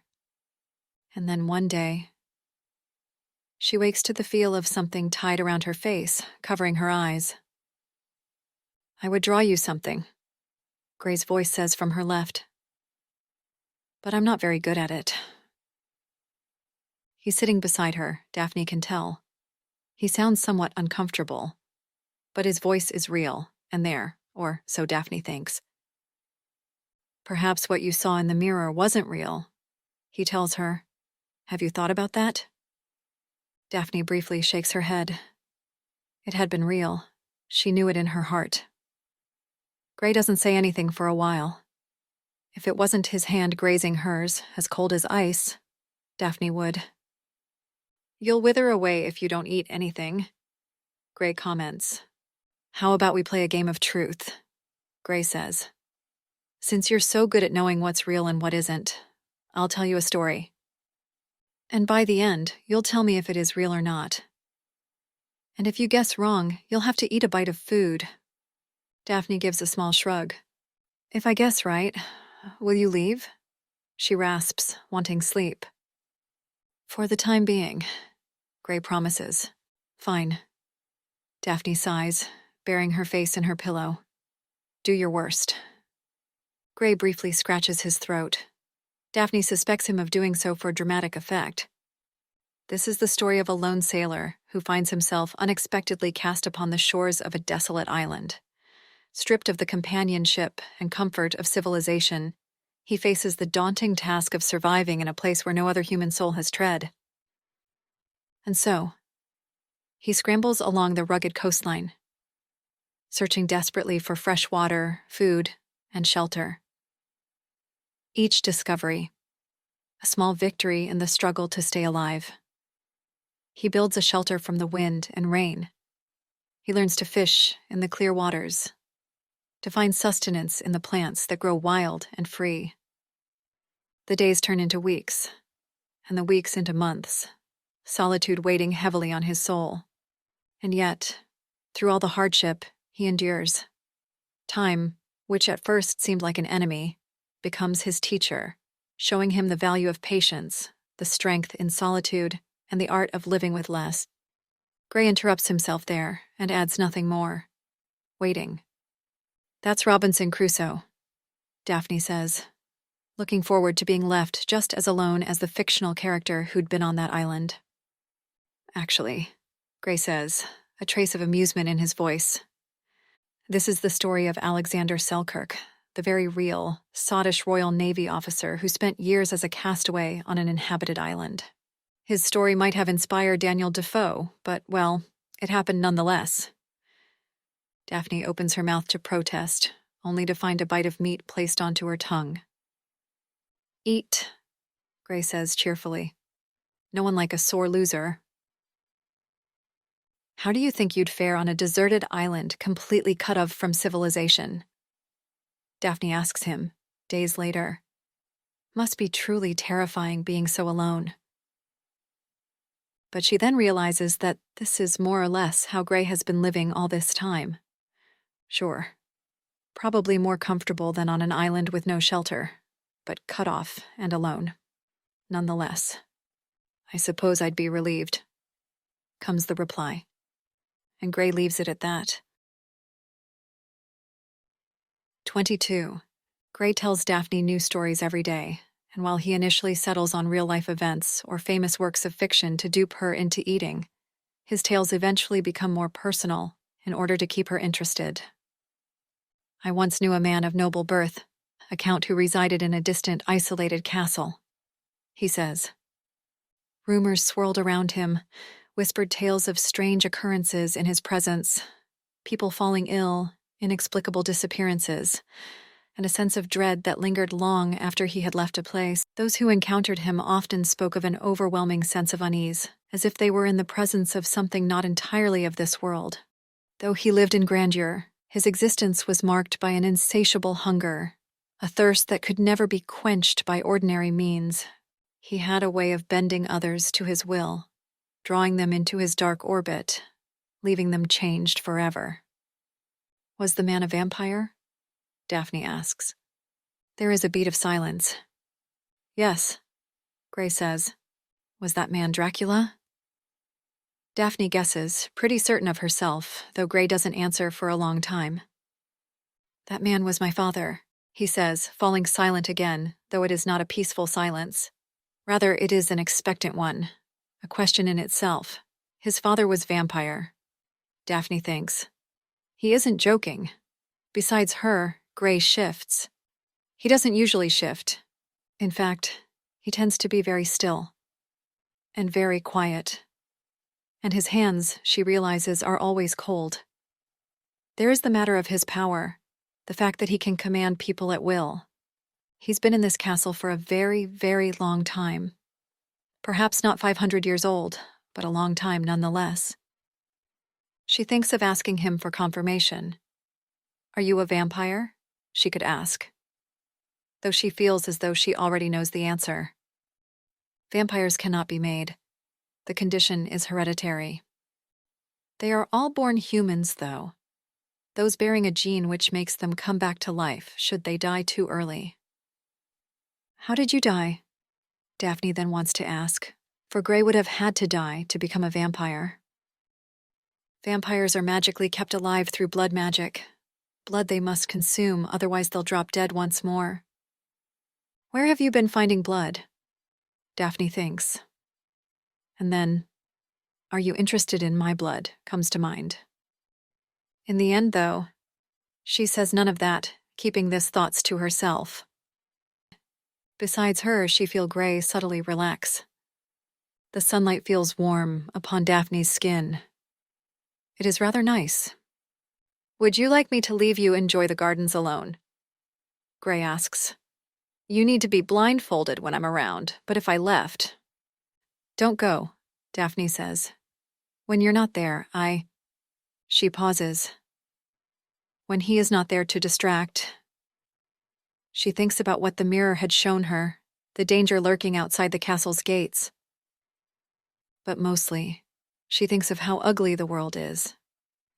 She'd really rather not see it anymore, especially if that meant keeping Gray by her side. Just tell me another story, she says. 23. We are now getting to the part of the story where I meet Daphne. Some of the events that are about to unfold here I can attest to myself because, well, I was there to witness them. Everything leading up to this moment, Daphne's relationship with Hunter, her arrival at the castle, and her meeting with Gray, I was able to tell you about based on what Daphne would eventually confide in me after the facts. This next part, however, I will tell you from my perspective. You may remember from earlier in the story, when Gray had just rescued Daphne from Hunter in the woods, he told her about the origins of his castle, how he'd made a wish to a powerful demon-bond magician who'd created said castle for him. Well, I was currently trailing said powerful magician in the woods, silently cursing in my head that this was not how I'd envisioned my evening going. At this point in time, I've never heard of Daphne and Gray. I was simply hiding behind a tree trunk, trying to not to lose sight of my boss amongst the underbrush of some random dark forest. I'd been working for Adrian, that's the magician's name, for a little more than a year. Supposedly, I served as his assistant, though that was just a glorified way of saying I cleaned up after him, sometimes welcomed potential clients into his shop, and last but not least, tried to keep him alive, which was by far the trickiest part. Adrian might have been immortal, but he had no sense of self-preservation whatsoever, thus me trailing after him in the woods. He hadn't wanted to tell me where he was going that evening, as I caught him sneaking out, and I just knew that meant he'd be off doing something stupid he didn't want me to know about. It had been a good hour of forest hiking now. It was cold and I was growing tired, so I might have given up and gone home. If Adrian hadn't stopped in the middle of his tracks, sat himself down by a large oak tree and proceeded to tie a blindfold around his eyes. And then he just sat there, in silent, blindfolded, and alone in the woods. It wasn't the weirdest thing I'd ever seen Adrian do, but it was close. I sat myself down as well behind a bush and waited. Luckily not for long, for merely 10 minutes later, someone showed up. A tall, broad figure, entirely hidden by a large black cloak, which didn't allow me to see anything from the person's face, but who, given his stature, I easily deduced was a man. He said something to Adrian, grabbed his hand to pull him to his feet, and then led him away, guiding him by the shoulder. I wasn't given much time to ponder on what that was all about.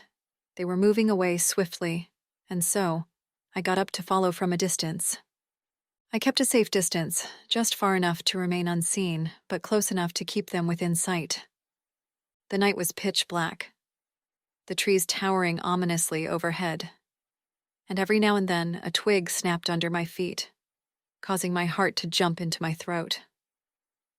But neither Adrian nor the cloaked figure seemed to notice.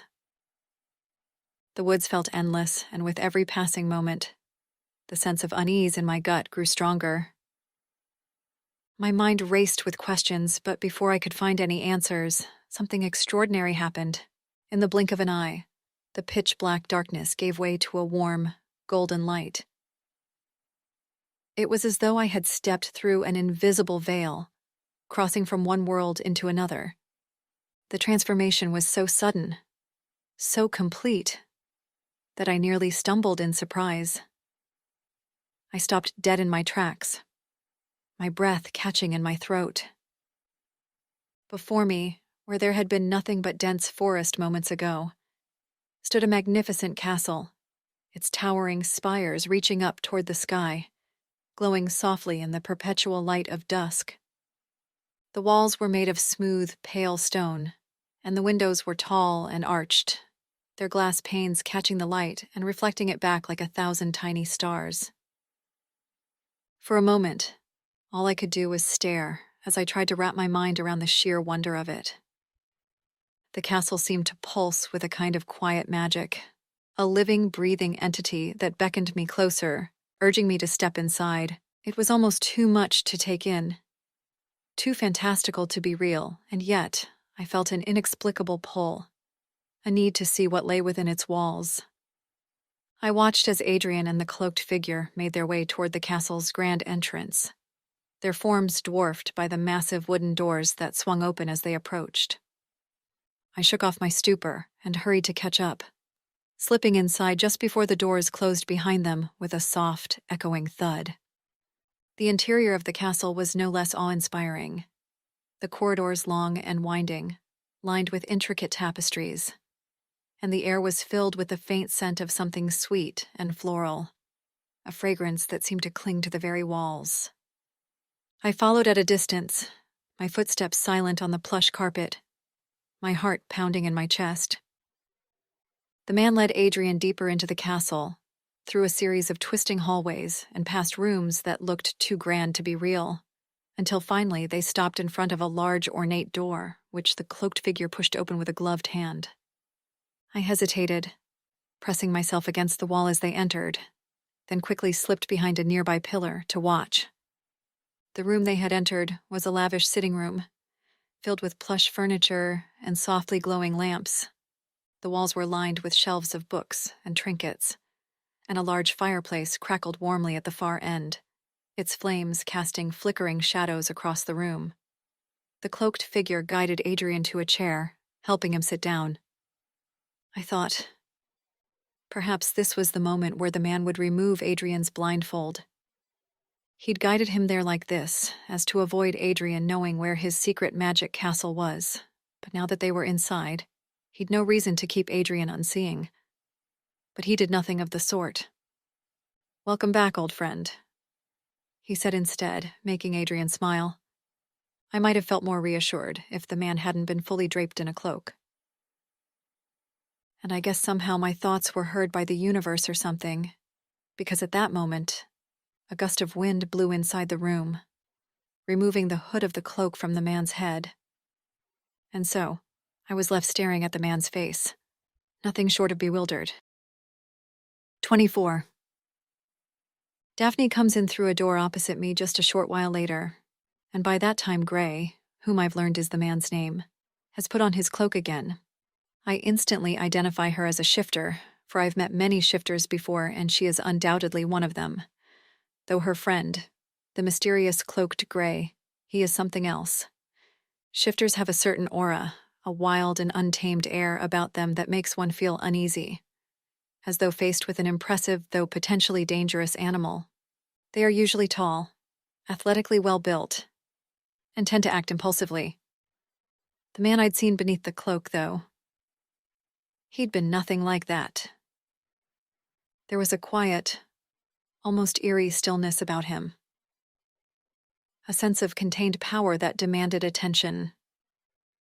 And his face had been something out of a dream, or perhaps a nightmare, depending on how one viewed such ethereal perfection. All chiseled features and luminous porcelain skin too flawless to be human. Silver eyes filled with deep, ancient sorrow, which reminded me of how Adrian stared into space for hours at a time. "Daphne," Gray says, helping her sit down for she too has shown up blindfolded. "This is my good friend Adrian." "The magician?" Daphne asks, quickly adding, "I suppose I should thank you for building us such a beautiful castle." Adrian smiles, though it isn't a sincere one. I can tell from how his lips twitch at the corners. Nice to meet you, he replies, making somewhat of an effort to sound friendlier than usual. It isn't very successful. Meanwhile, I look around my surroundings again, taking in the castle. It looks like something out of a fairy tale, a place that shouldn't exist in the real world. I know Adrian's magic is pretty much limitless, but to think he'd made this castle makes me feel small and uncomfortable. While I ponder this, Gray explains Daphne's situation to Adrian. Daphne's pack was taken over by an ill-intentioned alpha shifter who's framing her for crimes she didn't commit. He turned her people against her, and she had nowhere to go, he summarizes. Sorry to hear it, Adrian replies, not sounding particularly sorry. He's such an unsociable grump sometimes. Though that doesn't seem to deter Daphne. Since you're such a powerful magician and Gray's friend, she begins. I was hoping I might... Gray, Adrian interrupts. Don't tell me you convinced her to make a wish. I hold back a sigh. When Adrian is forced to grant another life-ruining wish, and he is obligated to do so if his client insists on making said wish, that always puts him in one of his sulking moods for weeks. I can't even imagine how he'll react if he's forced to impede on the life of someone he knows and considers a friend. Did you tell her all wishes come at a price? Adrian insists. He did tell me. Daphne tries to explain. He told you the price was the thing you care about most? Adrian insists, rubbing the bridge of his nose still hidden under his blindfold. Daphne looks taken aback. The thing I care about most? She parrots. It isn't usually what you think it is, Adrian adds. And you'll almost certainly regret it for the rest of your life if you end up making your wish anyway. Most people do. He says this neutrally, like it doesn't affect him at all, except it does. What did he take from you? Daphne asks, blindly reaching for Gray. She sounds worried. Guess she likes him. And she hasn't even seen his tragically beautiful face yet, apparently. My last chance at happiness, Gray replies, making me roll my eyes. No wonder he's friends with Adrian. He's just as melodramatic as he is. Though that's no excuse for blaming him for his troubles. Knowing Adrian, he would have told Gray about the consequences of his wish. While he cannot tell his clients in advance what their most precious thing is, he does warn them about regretting it once lost. So really, it serves Gray right for making a stupid wish to a shady magician in the first place. What had he needed a grandiose secret castle for anyway? Oh, Daphne suddenly sees, looking around. Why is your friend waiting outside? I freeze. Adrian and Gray freeze. A brief, uncomfortable silence fills the room. What friend? Adrian then proceeds to ask, his tone so chilling one would think he was about to commit a homicide. So, understandably, Daphne grows even more uncomfortable than she'd previously been. The human girl who's over there? She squeaks, vaguely pointing in my direction, though being blindfolded, Adrian couldn't tell. I can smell her from here. Is she not your... Adrian jumps to his feet, abruptly pulling off his blindfold before stalking furiously in my direction. Iris! He seethes, in a tone that would have made me gulp a year ago, but which just has me rolling my eyes now as I brace myself for one of his dramatic tangents. I'm surprised, though, when, as he closes in on me, I realize his emaciated face has grown even paler than usual, and downright stupefied when I notice his fingers shaking as he places a hand over my eyes. Did you see him? He asks. He's not angry, I realize then. He's terrified. Who? I ask, confused because while I'm used to Adrian being depressed, angry, drunk, or a combination of all three, I'd yet to see him scared, and I don't know what to make of it. Gray, he snaps, The vampire who led the both of us here. Oh, Gray's a vampire then, I tell myself. That makes sense. I'd heard vampires were all eerily beautiful. Gray is the first vampire I'd ever met, though, so I hadn't realized earlier. Did you see his face? Adrian insists, shaking my shoulders. Nope. I lie because, unlike him, I have great self-preservation instincts. I'm not about to tell Mr. Drama Queen here about me seeing his friend's face when it seemingly upsets him so. The last time I'd annoyed him, he'd ignored me for a month. Against me, though, I feel Adrian sag in relief. You swear? He then asks, and I don't like how shaken his voice sounds. It makes me want to comfort him, while I know perfectly well comforting him never works. Probably why I'd become such an adept liar. Comes in handy. Cross my heart, I say. Hope to die. Stick a needle in my... Shut up. Adrian grunts. 25. Your friends seem nice, Daphne tells Gray after Adrian and I have left. They are seated next to a fire, which isn't needed since the castle is warm and full of light. But Daphne loves fireplaces, and currently, she is blindfolded. The sounds of the crackling wood and the smell of the smoke make her feel safe. And somehow, the castle knows this. It creates the fire of its own accord. I was expecting an old man, but that magician guy sounded young, she adds, making Gray snort briefly. He looks young as well, he tells her, since Daphne hadn't had a chance to look at Adrian with her blindfold. But trust me, he is old. Perhaps even older than me. Daphne frowns. You've been stuck here a long time, haven't you? She asks quietly. Beside her, she hears one of Gray's soft, resigned sighs. When I became a vampire, he says, and after the initial shock had passed, I was approached by my father. I'd never actually met him, didn't know he was alive. He explained what I was, taught me how to use my powers. The mind control thing? Daphne asks. Yes, among a couple of other things common to all vampires, though what my father hadn't expected was that I would harbor special gifts. What is that? Daphne asks. Some vampires have abilities that others don't. I didn't know that, which is why I didn't realize about mine at first. Neither did my father, because initially, it only worked on humans, and I suppose on other species too, but it didn't work on vampires. Is this power what you call your curse? Daphne interrupts when Gray doesn't add anything more for a while. Yes, I was pleased with it at first, but this power, it turned against me, isolated me, made it impossible for me to live amongst humans, and so, after hearing of Adrian, I traveled here to request he make me a hidden castle, one no one would be able to accidentally stumble upon.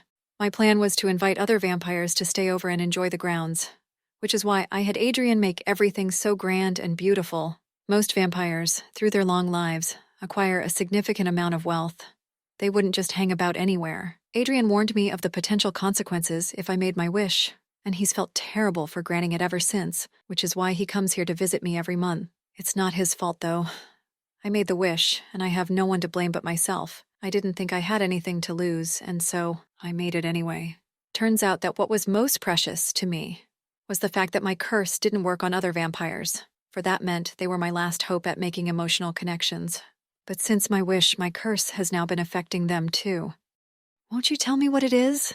Daphne insists, reaching for his hand, which Gray lets her take and squeeze. You always mention how terrible it is, but you've never actually explained. Everyone who looks at me falls irrevocably and obsessively in love with me, Gray says, making Daphne quiet.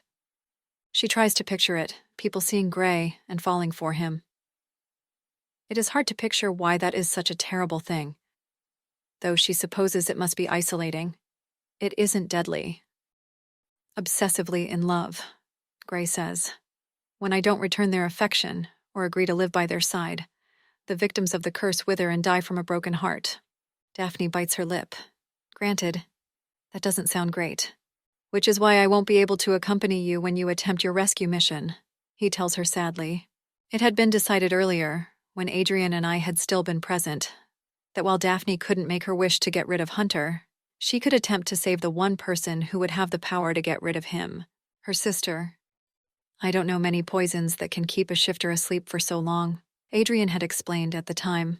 And I guarantee you that whatever it is, it must be given to her daily for it to keep affecting her.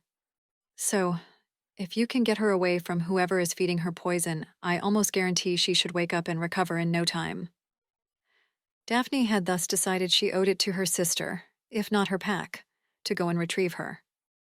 I hate what your pack has done to you, Gray continues, but I'd hate to inflict my curse upon someone even more, especially on you. I can't risk coming along when you won't be blindfolded just in case. Daphne assures him she understands, even though something uncomfortable sits in her chest. 27. It is logistically easy to sneak back home and into Diana's room. All Daphne has to do is shift back into her bird form, and once inside, the familiarity of the darkened hallways and the soft creaks of the old wooden floorboards are like second nature.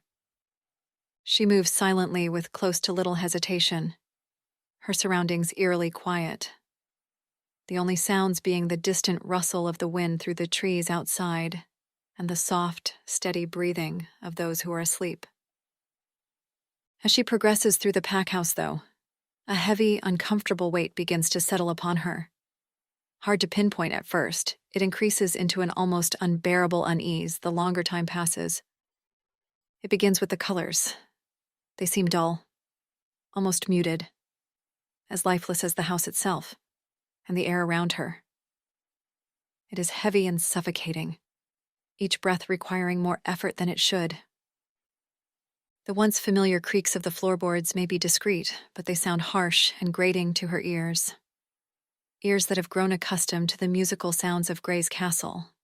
It isn't the looming danger of running into Hunter and his men, Daphne realizes, that makes her own home feel so painful foreign.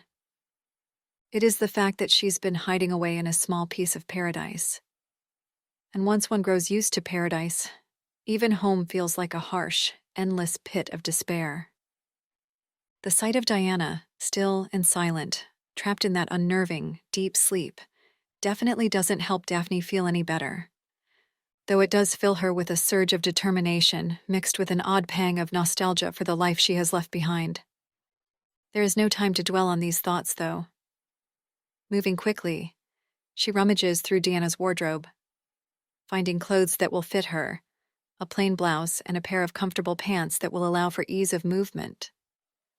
She dresses in them swiftly, the scent of Diana's clothes enveloping her, bringing with it a rush of memories that she forces herself to push aside. But even as she does, she can't shake the feeling that everything outside the castle is less vibrant, less alive, less welcoming. The warmth of Gray's world, with its soft light and perfect stillness, calls to her, and for a moment, she wonders if she can ever truly return to a life that seems so stark and unforgiving in comparison. Daphne steels herself as she gently lifts Diana from the bed, careful not to jostle her too much. Diana is lighter than she remembers, too light, and the thought makes Daphne's chest ache.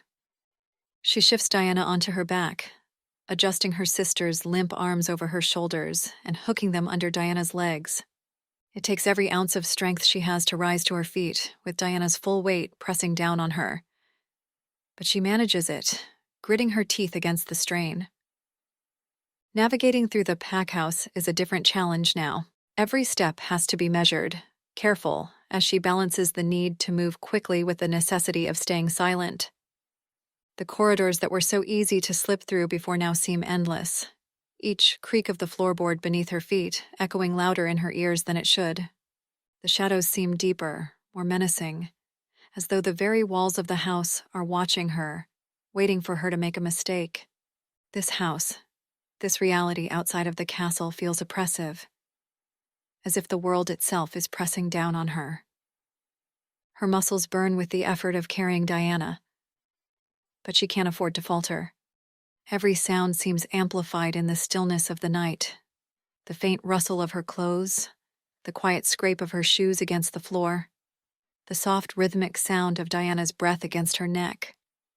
Daphne's heart pounds in her chest, but she forces herself to stay calm, to focus on the task at hand. Yet, in the back of her mind, the thought of Grey's castle lingers, its warmth and beauty a stark contrast to the cold, harsh reality she now faces. When she finally reaches the back door, relief floods through her, but only for a moment. The most treacherous part is still ahead. She pushes the door open carefully, wincing at the slight creak of the hinges, and steps out into the cool night air. The forest looms ahead, dark and thick with shadows. But to Daphne, it feels like a sanctuary, a place where she and Diana can disappear, if only for a little while, until she can find Grey and the castle again. The thought of returning to that perfect place makes everything else seem dull and lifeless. The path to the wheelchair she has hidden is rough, uneven, and littered with roots and stones that threaten to trip her at every turn. The weight of Diana on her back grows heavier with each step, her muscles trembling with the effort to keep moving forward. When she finally reaches the spot where she has hidden the wheelchair, she nearly collapses with relief. Carefully, she eases Diana off her back and into the chair, her arms shaking with the effort. She takes a moment to catch her breath, her chest heaving, before wiping the sweat from her brow and adjusting Diana in the seat, making sure she is comfortable. The castle has made her feel as though life could be easy, as though everything could be beautiful and serene. But now, faced with the reality of her situation, Daphne realizes just how much that ideal world has affected her perception. The hardest part is over, but the journey is far from complete. With a deep breath, Daphne begins to push the wheelchair down the narrow, overgrown path, moving as quickly and quietly as she can manage. The forest may provide them with cover, but it also makes the journey slow and arduous. Each step reminds her of the stark difference between the life she has known in the castle and the harshness of the world outside. She can't help but wonder if this is why Grey chooses to remain hidden within those walls. Not just because of the curse that makes him hide, but because the outside world is simply too hard to bear now. Daphne's mind races as she pushes forward, thoughts of what awaits them ahead battling with the fear of being discovered. There is no turning back now. 27. Grey waits for her by the tree they agreed on, to lead her and Diana back to the castle. The sight of him, of his tall, broad figure, immediately fills Daphne with warmth and relief. She may not be able to see him, but she knows his scent and the sound of his voice, almost better than she does her own sister's face at this point. He is wearing his hood and a mask, his familiar protection against the curse that has kept him hidden for so long. But he is quick to blindfold both sisters in any case. His movements gentle, yet efficient. Even through the blindfold, Daphne can sense the care in his touch. The way he handles Diana as if she's the most precious thing in the world, lifting her effortlessly into his arms. Daphne reaches out, placing her hand on his shoulder, the solid strength beneath her fingers grounding her, reminding her that she's not alone. The journey through the forest is slow, each step careful and measured, but Daphne's heart races, filled with anticipation. She can't see the castle yet, but she can feel it drawing closer, its pull stronger with every step they take. By the time she feels the castle's warm air upon her face, hears the quiet, peaceful sound of the garden streams. She is practically bursting with the need to remove her blindfold and take in all its beauty. The thought of being back within those walls, surrounded by the serenity and comfort that only the castle can provide, is almost overwhelming. She longs to open her eyes, to see the golden light, to breathe in the scent of the flowers that bloom eternally under that perfect sky. But she doesn't, of course. She would never betray Grey's trust. She wouldn't risk even a moment of weakness that might lead her to look at him. Not only because she fears the curse that could make her fall obsessively in love with him, as he's warned, but mostly because she couldn't bear the thought of causing him pain. The idea of him suffering, of her actions bringing him any kind of distress, is unbearable to her. Gray has done so much for her, rescued her, stood by her when her entire pack, her family, turned against her. He didn't just give her shelter. He gave her hope when she had none left, a reason to keep going when everything seemed lost. With Diana safe in his arms and Daphne's hand resting on his shoulder, they make their way back through the castle's winding halls. Each step brings them closer to that quiet peace, to the warmth and light that Daphne now knows she could never live without. And as they reach their destination, the blindfold still firmly in place, Daphne feels an overwhelming sense of gratitude, not just for the castle that has sheltered her, but for the man who has made it her home. As she and Gray settle Diana on a bed, beside Daphne's for the time being, hope begins to fill her heart. Soon her sister will wake up, and together, they'll make sure Hunter never tries to seize control of their pack again. Together they'll face them and set all of their people free from his influence. And then Daphne will be able to rejoin the pack and... Her heart twists sharply at the thought. And then what? Then? Will she go back to the pack house? Leave the castle forever? The thought alone sends her mind into a panic she's never known. Not even when she'd been faced with Hunter and her father that day in the woods. She cannot even begin to contemplate the thought of never returning here, to this light and these streams, these gardens, and... "Are you all right?" Gray asks, briefly squeezing her shoulder. And him. She cannot imagine never returning to him. She could forget the castle, and without its magic, perhaps, if she had to. But she could no longer imagine a life she didn't share with Gray. He'd become her best friend, her confidant, her anchor. Never in her life had she felt so close to a person, so fully understood by another. To be deprived of this connection now felt like a life not worth living. She didn't want to leave this castle ever again. The life she'd built here, with Gray. This was what she wanted for herself now. Not the pack. Not Diana.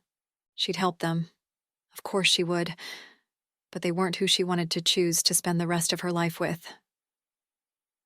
"Daphne?" Gray insists gently. Would he even want her to remain there, though? He'd been more than kind, letting her remain by his side, despite the impediment of his curse. He'd done so because he was kind, and he'd known the outside world was dangerous for Daphne.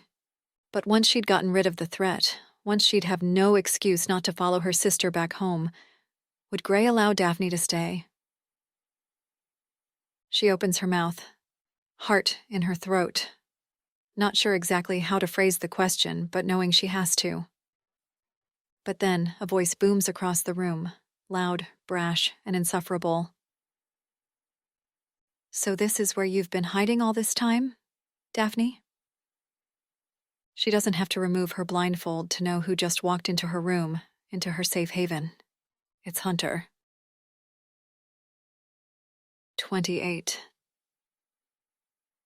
How did Hunter find the castle? Did he follow them back here? He must have, Daphne realizes in horror. The castle cannot be found without Gray leading the way. Hunter must have known Daphne would eventually return for Diana, and upon seeing her take her sister away, had followed them here. He'd found Gray and his safe haven because of her. This was all her fault. "Stay where you are!" Gray's voice booms across the room, and for a brief instant, Daphne breathes a sigh of relief. But then, heavy steps echo across the wooden floor of the room, and Hunter's scent, dark and sour, imbues the air around them. "I don't think so," he says, a smirk in his tone. He doesn't sound overcome with anger, but his scent doesn't lie. He is beyond furious. murderously so, and Daphne instinctively shrinks back upon herself until she feels Gray's hand settle onto her shoulder. "Keep still," he says. "Keep your blindfold on." Daphne nods, though she doesn't know if he sees it. "Not so confident now, without your mind control ability," Hunter taunts, moving about the room. Daphne doesn't think he is getting closer, though, just pacing around. "Do you want to know why it doesn't affect me anymore?" he insists, upon Gray's silence. "I don't particularly care about anything you have to say," Gray replies, truthfully. Hunter roars, and suddenly there's a commotion by Daphne's side, with Gray's hand removing itself from her shoulder. The room explodes with the sound of violence, a sharp crack of fist meeting flesh, followed by the heavy thud of bodies colliding. Daphne flinches at the intensity of it, every sound amplified by the darkness behind her blindfold. The air around her thickens with the sour, acrid scent of Hunter's rage, so potent that it makes her stomach churn. She can hear his heavy breathing, deep and labored, mingled with the low, guttural growls that slip from his throat. A predator pushed to the edge, driven by fury and bloodlust. "I lost everything because of you," Hunter yells, clearly throwing punches. Though she cannot see, Daphne's mind conjures vivid images. Hunter's massive form, muscles straining as he swings at Gray with brutal force, and Gray, elegant and composed, dodging with a predator's grace, striking back with precision. "First Daphne, then my pack." "Your pack?" Gray asks. "That was the price," comes the reply, "for the wish I've made." Daphne hears the sickening sound of flesh tearing. The scent of blood fills the air, mingling with the already overwhelming stench of Hunter's fury. "You made a wish to Adrian?" Gray asks, sounding focused. He's probably parrying some blow or another. "I wished for the means to kill you once and for all, you undead freak." The heavy thuds of Hunter's fists pounding against the walls, the furniture, anything within reach, contrast sharply with the almost silent but deadly efficiency of Gray's movements. "I lost my title, my power, everything," Hunter screams, a mix of pain and rage. Daphne's heart races, her hands clenching into fists as she fights the urge to rip off the blindfold and see what is happening, but Gray's words echo in her mind. Keep your blindfold on, and she knows she must obey, even as her senses are overwhelmed with the chaos unfolding around her. "But at least you'll get what you deserved." Hunter's scent shifts, growing more sour and bitter as his frustration mounts. Daphne can almost see the expression on his face, twisted with rage, eyes wild with the realization that Gray is not as easily overpowered as he had assumed. "When I touch your face with this gemstone, it's all over." Hunter sounds triumphant now, boisterous. "My face?" Fear seems to creep into Gray's tone. "No, wait. There's a sound of fabric being ripped, being thrown across the room, crashing into the far wall with a resounding thud. And then, for a moment, there's only the sound of labored breathing. "You've already lost, Hunter," Gray says, his voice full of sorrow. "I'm sorry." The silence is worse than the violent echoing hits of the fight. Unable to take it anymore, Daphne rips off her blindfold, breathing a sigh of relief upon finding Gray's back turned to her. Hunter is facing her, though, or rather, facing him. For Gray's cloak lies on the floor across the room, and Hunter is left staring right into his exposed face. 29. Diana awakens a short while later, which is a relief. By that time, Hunter is already past declaring his love for Gray and has entered the begging stage, which, even Daphne has to admit, is a sorry sight to see. Gray has him locked up safely in a room, though he refuses to deal with the shifter anymore, his voice full of guilt and regret over what happened. The look in his eyes, he tells Daphne as she tries to comfort him. They all have this same feverish, haunted look in their eyes. My friends had it. Innocent strangers and families. He gets lost in thought. Once recovered, Diana is quick to agree that leaving Hunter in Gray's care isn't an option. She doesn't give a damn about the Alpha's well-being, but at Daphne's insistence, she agrees that hosting someone he's accidentally cursed cannot be good for Gray's mental well-being. Besides, she adds, he's so obsessed with Gray, We can probably convince Hunter to confess to his crimes if he wants a shot with him. Daphne shrugs, not necessarily agreeing, but driven by the desire to take Hunter off of Gray's hand so that her friend may recover from the unfortunate incident. He hasn't been the same since his confrontation with Hunter, acting withdrawn and subdued, and she has no idea how to fix it. Though she tells herself getting Hunter away might be a good start. Thus the two sisters drag the shifter back to the pack house together, though not without Daphne making Gray promise to meet her by their meeting point in the woods in 2 weeks' time. There is still a lot to be said, she explains, searching for the right words. And when I return, But nothing she comes up with seems right, not in the face of Gray's increasing sadness. It is not just about Hunter.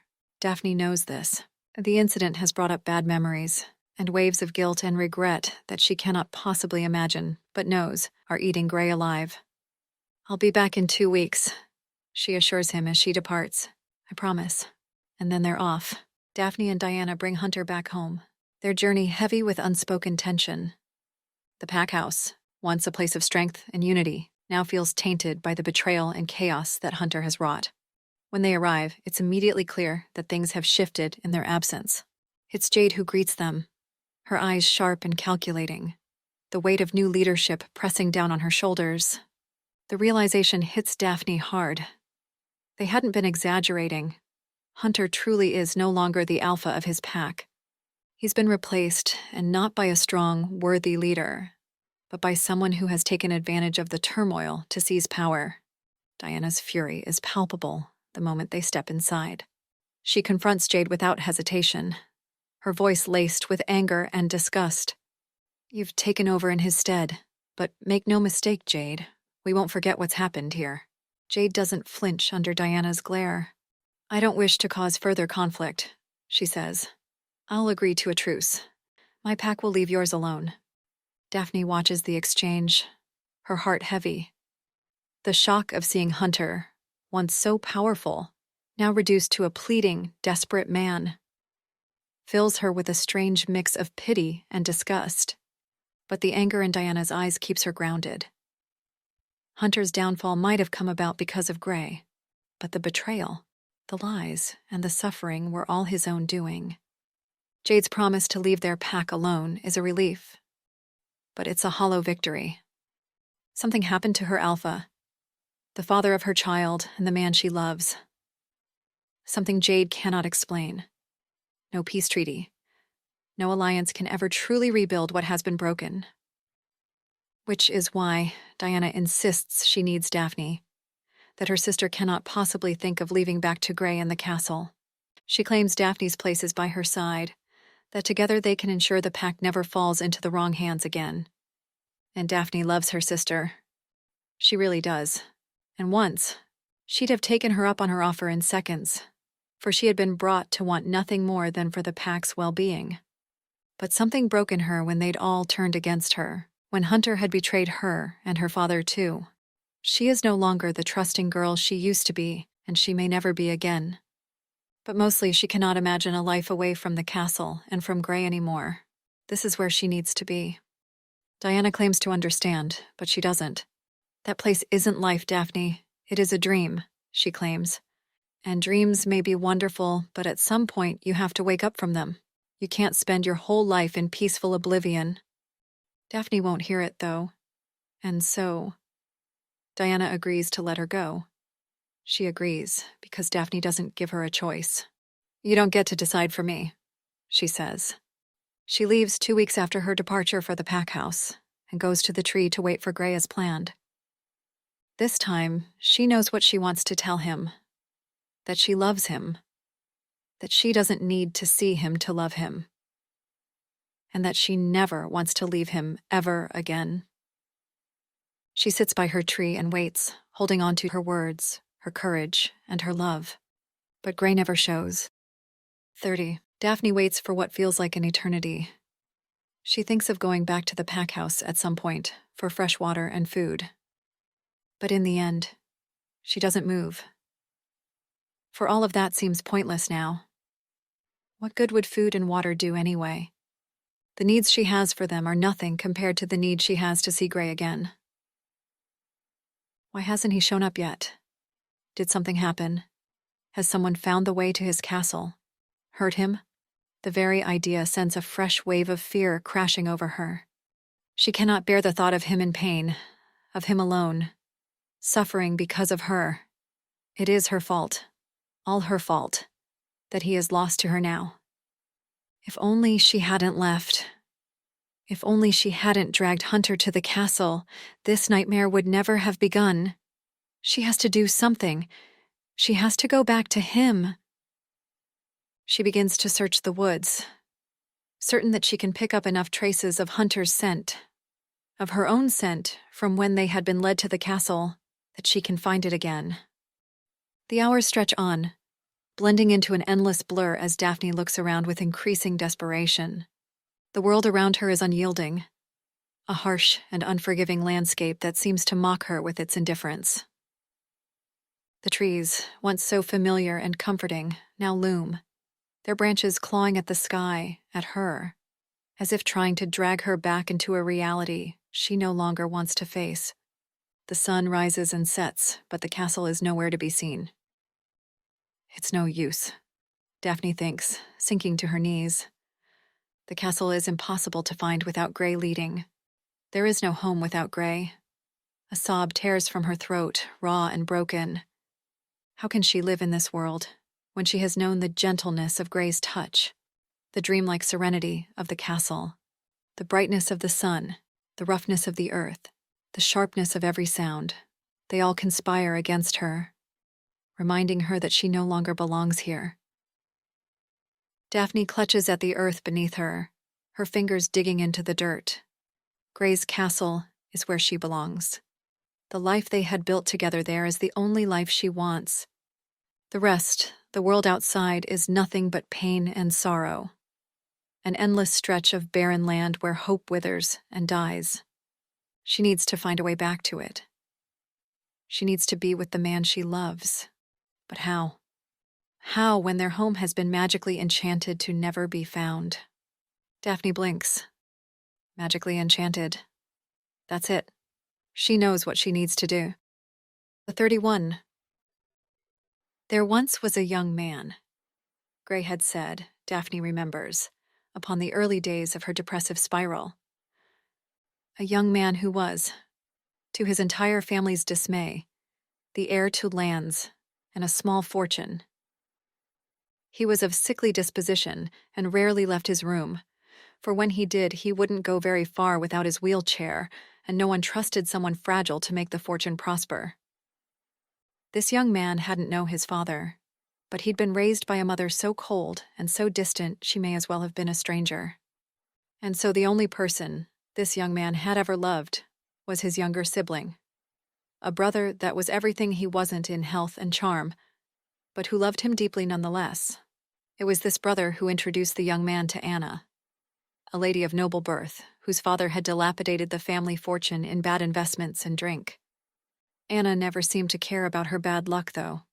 She was a free spirit who brought life and light wherever she went. It was no surprise when she started warming this sickly young man's heart as well.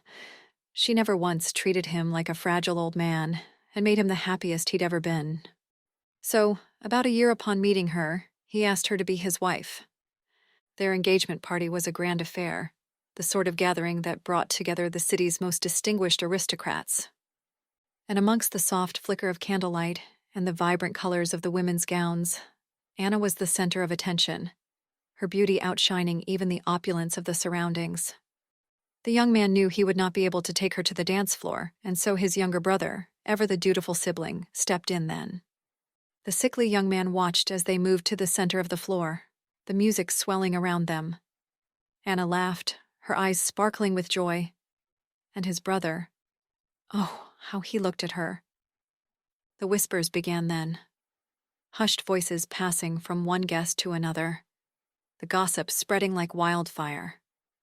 Yet our sickly hero refused to listen, refused to see what was right in front of him. He told himself it was simply the joy of the evening, the excitement of the dance that made Anna's cheeks flush. and just brother was merely stepping in where he could not, being the charming, social figure that he couldn't be, and as always, fulfilling the obligations he himself couldn't. But deep down, a part of him grew afraid. His brother had no Anna first. His brother took her everywhere he couldn't. Doubting his best friend like this didn't sit well, but there was doubt now, lacing his heart. And so, when the guests were long gone, the young man decided to visit his brother's quarters as sleep eluded him. He found him in bed with Anna, discussing the future. Their future. After your brother and I are married, and he succumbs to his long, painful illness, we can have balls like this every night. She'd squealed, kissing her brother's cheeks like she'd never kissed his. Just picture it. How grand it will be when you can finally claim your family's fortune as your own, when our love can finally be left in the open.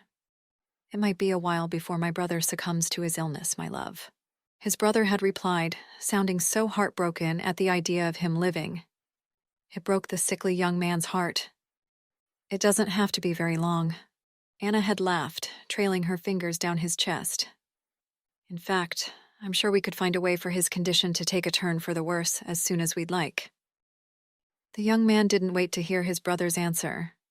It was bad enough to know the woman he loved wanted him gone, but he couldn't bear hearing his beloved brother harboring the same thoughts. In fact, he never wanted to hear anything ever again. Gray had ended his story there, Daphne remembers, and she had had to guess if it was true or false, but she couldn't remember what she had said, nor what Gray had replied. She should have thought about it harder, she berates herself. She should have asked. 32. Daphne walks into Adrian's store 2 weeks after our encounter with Hunter. I haven't seen her since that night we'd met and talked at Gray's castle, so I'm relieved to find her standing there, despite her being soaked from the rain and dripping all over the carpet. It had been Adrian's intention to stop Hunter when he'd granted him his wish, and he told me about his plan, but I'd still worried something might have not gone along as he'd hoped. He may have wished for the means to destroy Gray, but he won't be able to harm him without looking at his face. Adrian had assured me after Hunter's departure from the store. The weapon he wished for can only work by being put into contact with Gray's face. And when he sees him, the curse will take effect, and Hunter won't have it in him to kill Gray anymore. I thought it had been clever of Adrian, and it's not like he'd had any other choice but to grant Hunter's wish anyway. If a client insisted upon making their wish despite knowing the cost, Adrian was obligated to obey. But I knew if something were to happen to Gray or Daphne, despite his best efforts to prevent it, he'd have felt terrible about it, dangerously so, which is why I'd been initially pleased to welcome Daphne inside the store, though the feeling hadn't lasted very long when I'd taken in the devastated look on her face. What happened? I ask her. Did Hunter harm Gray? She shakes her head, glancing around the shop nervously. I don't think she realizes she's ruining our floor with rainwater, though. Is Adrian here? She asks. I'm worried about the forlorn, almost crazed look in her eyes, which I tell Adrian upon finding him in the back, luckily awake. He pales upon hearing the news, making him look downright sickly, for his complexion is rather pale to begin with. She must have seen his face, he mutters, more to himself than to me as he hurries to find Daphne. My heart drops as I follow after him. After our meeting with Gray and Daphne a few weeks prior at the castle, I'd been confused about the whole seeing Gray's face makes you fall in love with him thing. After all, I'd seen him, and while I'd found him to be very good-looking, I hadn't felt any pressing need to declare my undying love for him since, hadn't thought much about him, to be honest. So I'd concluded that Adrian had been exaggerating, and the curse probably wasn't a big deal. Then, when he'd granted Hunter's wish, confident that the Alpha wouldn't go through with his killing plan upon seeing Gray's face, I'd concluded that the curse was real, but that Adrian must have somehow protected me from it with his magic. He hadn't said anything about it, and neither had I. For I didn't want to remind him of how I'd followed him to the castle against his wishes. Nevertheless, this is what I'd thought, that I'd been protected from the curse somehow. But seeing Adrian so concerned at the prospect of Daphne having seen Gray, something tells me I'm mistaken. If he was confident he could protect someone from the curse, he wouldn't look so horrified about Daphne. Does this mean I am cursed? What if it just hasn't fully hit me yet? Or maybe I'm already terribly in love with Gray. How does one feel when they're in love? Meanwhile, Daphne is explaining what happened to Adrian, or trying to through the tears. And now, I can't find my way back to the castle, and I don't know how to contact him. She cries out, which is why I have to make a wish. From an outsider's perspective, Adrian probably doesn't look very concerned, but I can tell he is agitated from the purse of his mouth. Listen to me, he says. If you've seen Gray's face, then I strongly advise you to wish that you... I haven't seen his face. Daphne blinks in confusion. Why would you assume I have? Adrian gives me a pointed look, which means he wants me to take over. I glare at him in protest. He glares back. Well, I sigh. You seem quite upset about not being able to go back to Gray. So we assumed... Of course I'm upset. Daphne interrupts, looking fed up. I just told you I can't go back to the man I love. So you have seen him then, Adrian interrupts. Daphne blinks, incredulous. You know, you don't need to be under a curse to develop feelings for someone, right? She counters, crossing her arms.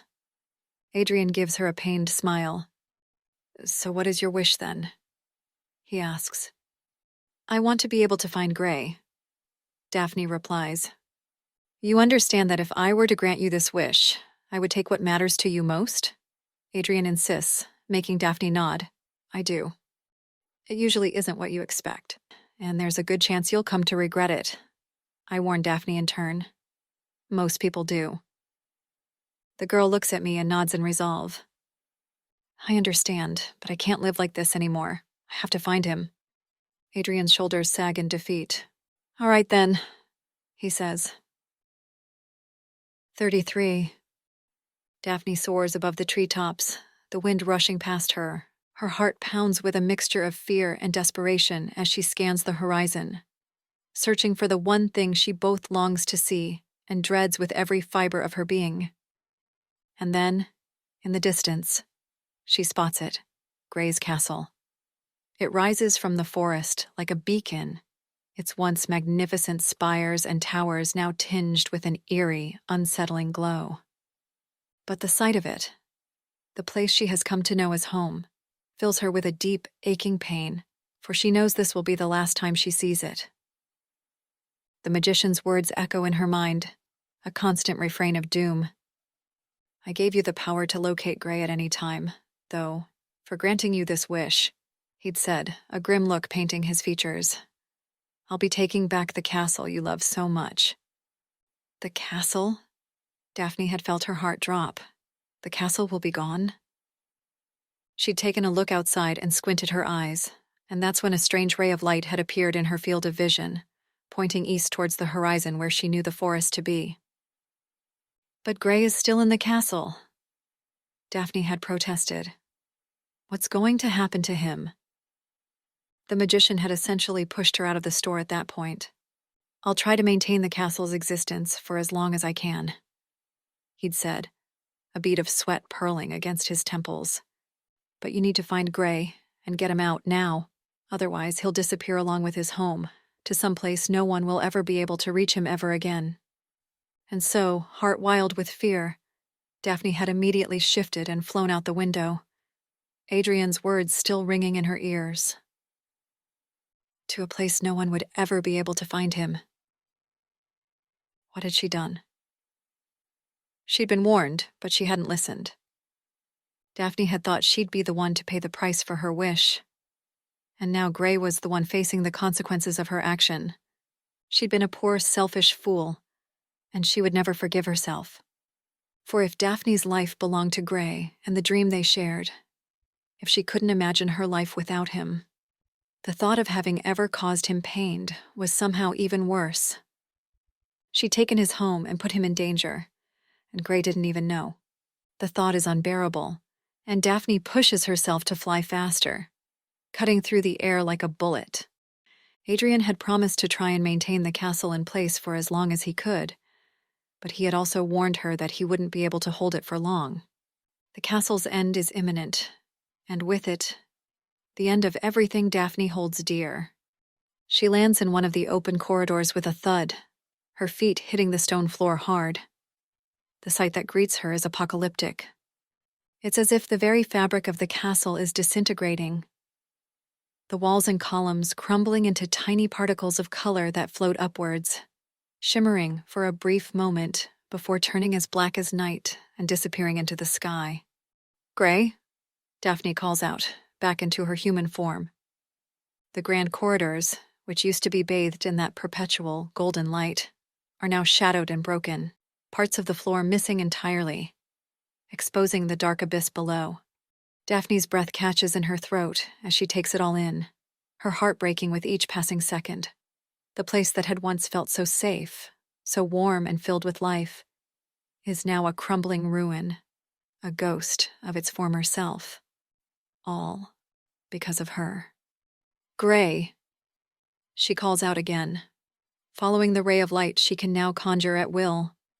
But all that answers her is the sound of the castle crumbling around her. She needs to find him. If she can't get the both of them out before the castle disappears completely, they'll both be gone. And so Daphne pushes forward, the stone floor beneath her feet crumbling slightly with every step, as if it could collapse at any moment. It hurts seeing this place, once so beautiful, disintegrating into darkness. But at the end of this ray of light she wished for, she'll find Gray. And perhaps it's all that truly matters, that they be together. If he can forgive her, that is. Daphne stumbles through the disintegrating corridors, making her way to the room of mirrors, the door leading to it barely hanging on its hinges. The sight that greets her is beyond anything she could have imagined.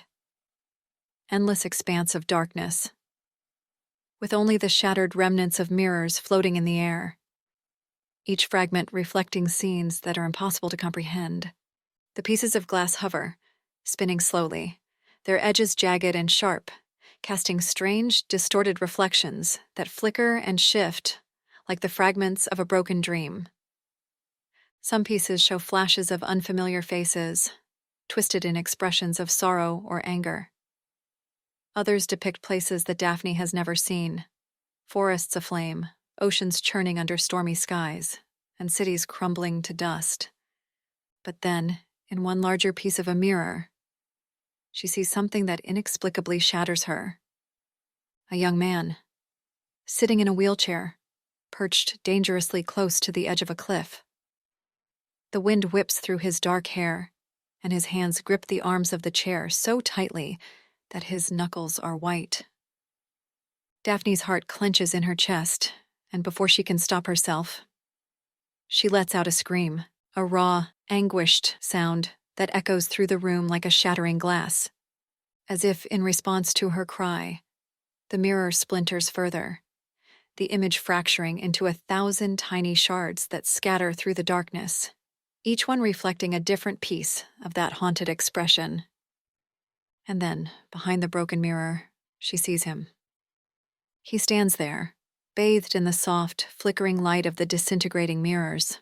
His skin is pale, almost luminescent in the darkness. His hair, dark as the night itself, falls in soft waves around his face, framing features that are so perfect they seem almost unreal. His eyes an otherworldly shade of silver. "Daphne!" Gray gasps, immediately covering his face with his hands. She stomps towards him and grabs his wrists. "It's too late. I already saw you. Besides, Adrian said it would be fine." "What do you mean it will be fine?" Gray protests. "You have no idea what awaits you. It will be fine because I already love you," Daphne explains, searching his gaze. When Adrian had argued it would be difficult for her to retrieve Gray without risking a glimpse at his face, Daphne had replied it didn't matter to her if she ended up delirious and sickly with love like Hunter had. All that mattered to her was to see Gray safe. "If your love for him is true, you'll be spared of the curse," Adrian had then explained. "Only someone truly in love can stand to look at Gray and not fall prey to his power." Gray looks at her with a mixture of surprise and sorrow, his expression softening. For a moment, the world seems to pause, the chaos around them fading into the background as they simply look at each other. "We need to go," Daphne says, grabbing onto his hand. "The castle is going to disappear. It's all my fault." "Your fault?" Gray asks, confused. "I made a wish to Adrian to be able to find you again. The price for it was the castle," Daphne confesses, her shame unbearable now that she is faced with Gray's surprised expression. "You made a wish just to be able to find me?" he asks. "Of course I did." Daphne hits his arm lightly. "You didn't come back for me. I thought I'd never get to see you again." But even as she says the words, the room around them continues to disintegrate, the mirrors breaking into smaller and smaller pieces, the darkness encroaching further with each passing second. And Daphne knows, deep down, that the dream they've been living in is coming to an end, that the world they've built together is slipping through their fingers like sand. "Please, let's just get out of here," she says, grabbing onto his cool hand. "We can find a new dream." "I can't." Gray shakes his hand. "My curse." "I think I found a solution for that," Daphne exclaims. "Diana entrusted me with a secret only alpha shifters are normally allowed to know. Apparently, if you drink enough of my blood, you'll lose your vampiric powers and become mortal. Without your powers, there is no curse." She attempts to pull him after her because she knows they don't have much time left. Not with how the room around them now looks. Can they even manage to find their way out of here still? Perhaps it is already too late. "Please come with me," Daphne says. "We can be happy again." But to her dismay, Gray doesn't seem to want to move. "Happy in a world full of liars? Full of people who all end up disappointing you?" he asks lowly. I don't know if I can." He sighs, searching for his words. "Sometimes it's better to be alone," he says. Tears fall onto Daphne's cheeks, not only because she fears she is too late, but because she understands what he is saying. Hadn't she felt the same when she'd been back at the pack house with her own people? That she didn't fit there anymore? Despite it, she throws her arms around Gray's shoulders, burying her face in his chest. "You're not alone," she tells him. "You have me now." Epilogue. "Do you think we'll ever see them again?" I ask Adrian, quietly. Outside the bookstore, the sun is disappearing beyond the horizon, but we've yet to hear back from Daphne ever since she's left to find Gray earlier. Adrian says the castle is fully gone now, and he's been bedridden ever since its disappearance. He'd spared too much of his magic trying to keep it standing long enough for Daphne and Gray to escape. Adrian isn't supposed to spend his magic on personal use. It has only been given to him so he may grant other people their wishes. When he does use it for his own benefit, it hurts him, and I suspect he doesn't let on how much. I don't know. Gray could have left the place at any time, but he never chose to. I don't think he even knows how to live outside that castle anymore. His eyes are half closed, and he says this in the bored tone one would use to comment the weather, but he can't fool me. "It isn't your fault, you know," I say. "Gray chose to make his wish. He chose to stay in that castle." Adrian keeps quiet.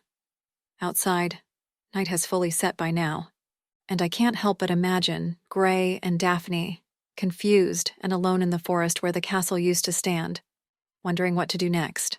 "I think I'll go make all of us some dinner," I tell Adrian. "They'll be hungry, and they'll have nowhere to go." "Iris." He sighs, massaging his temples. "Don't get your hopes up." "Look," I say. "I get that life is hard. I'm sure Gray's was, but..." Adrian is already rolling his eyes at me. "You're ridiculously optimistic," he snaps. "Probably because you're so young." "All I'm saying is that it all gets easier with someone by your side," I conclude, annoyed. Adrian snaps one of his eyes open. It makes him look like a scowling cat. The image makes me smile. "Well," he shrugs.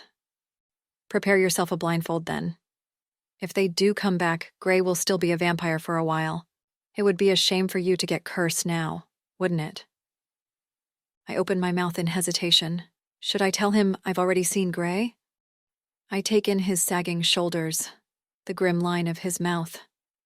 Adrian doesn't look like he believes he or Daphne will ever be coming back. It doesn't look like he believes in anything anymore, really. So I exit his bedroom in silence. Thank you for watching. Watch more videos from this series by clicking the thumbnail on your screen. If you enjoyed this story, please consider giving it a like or leaving a comment to feed this author's soul.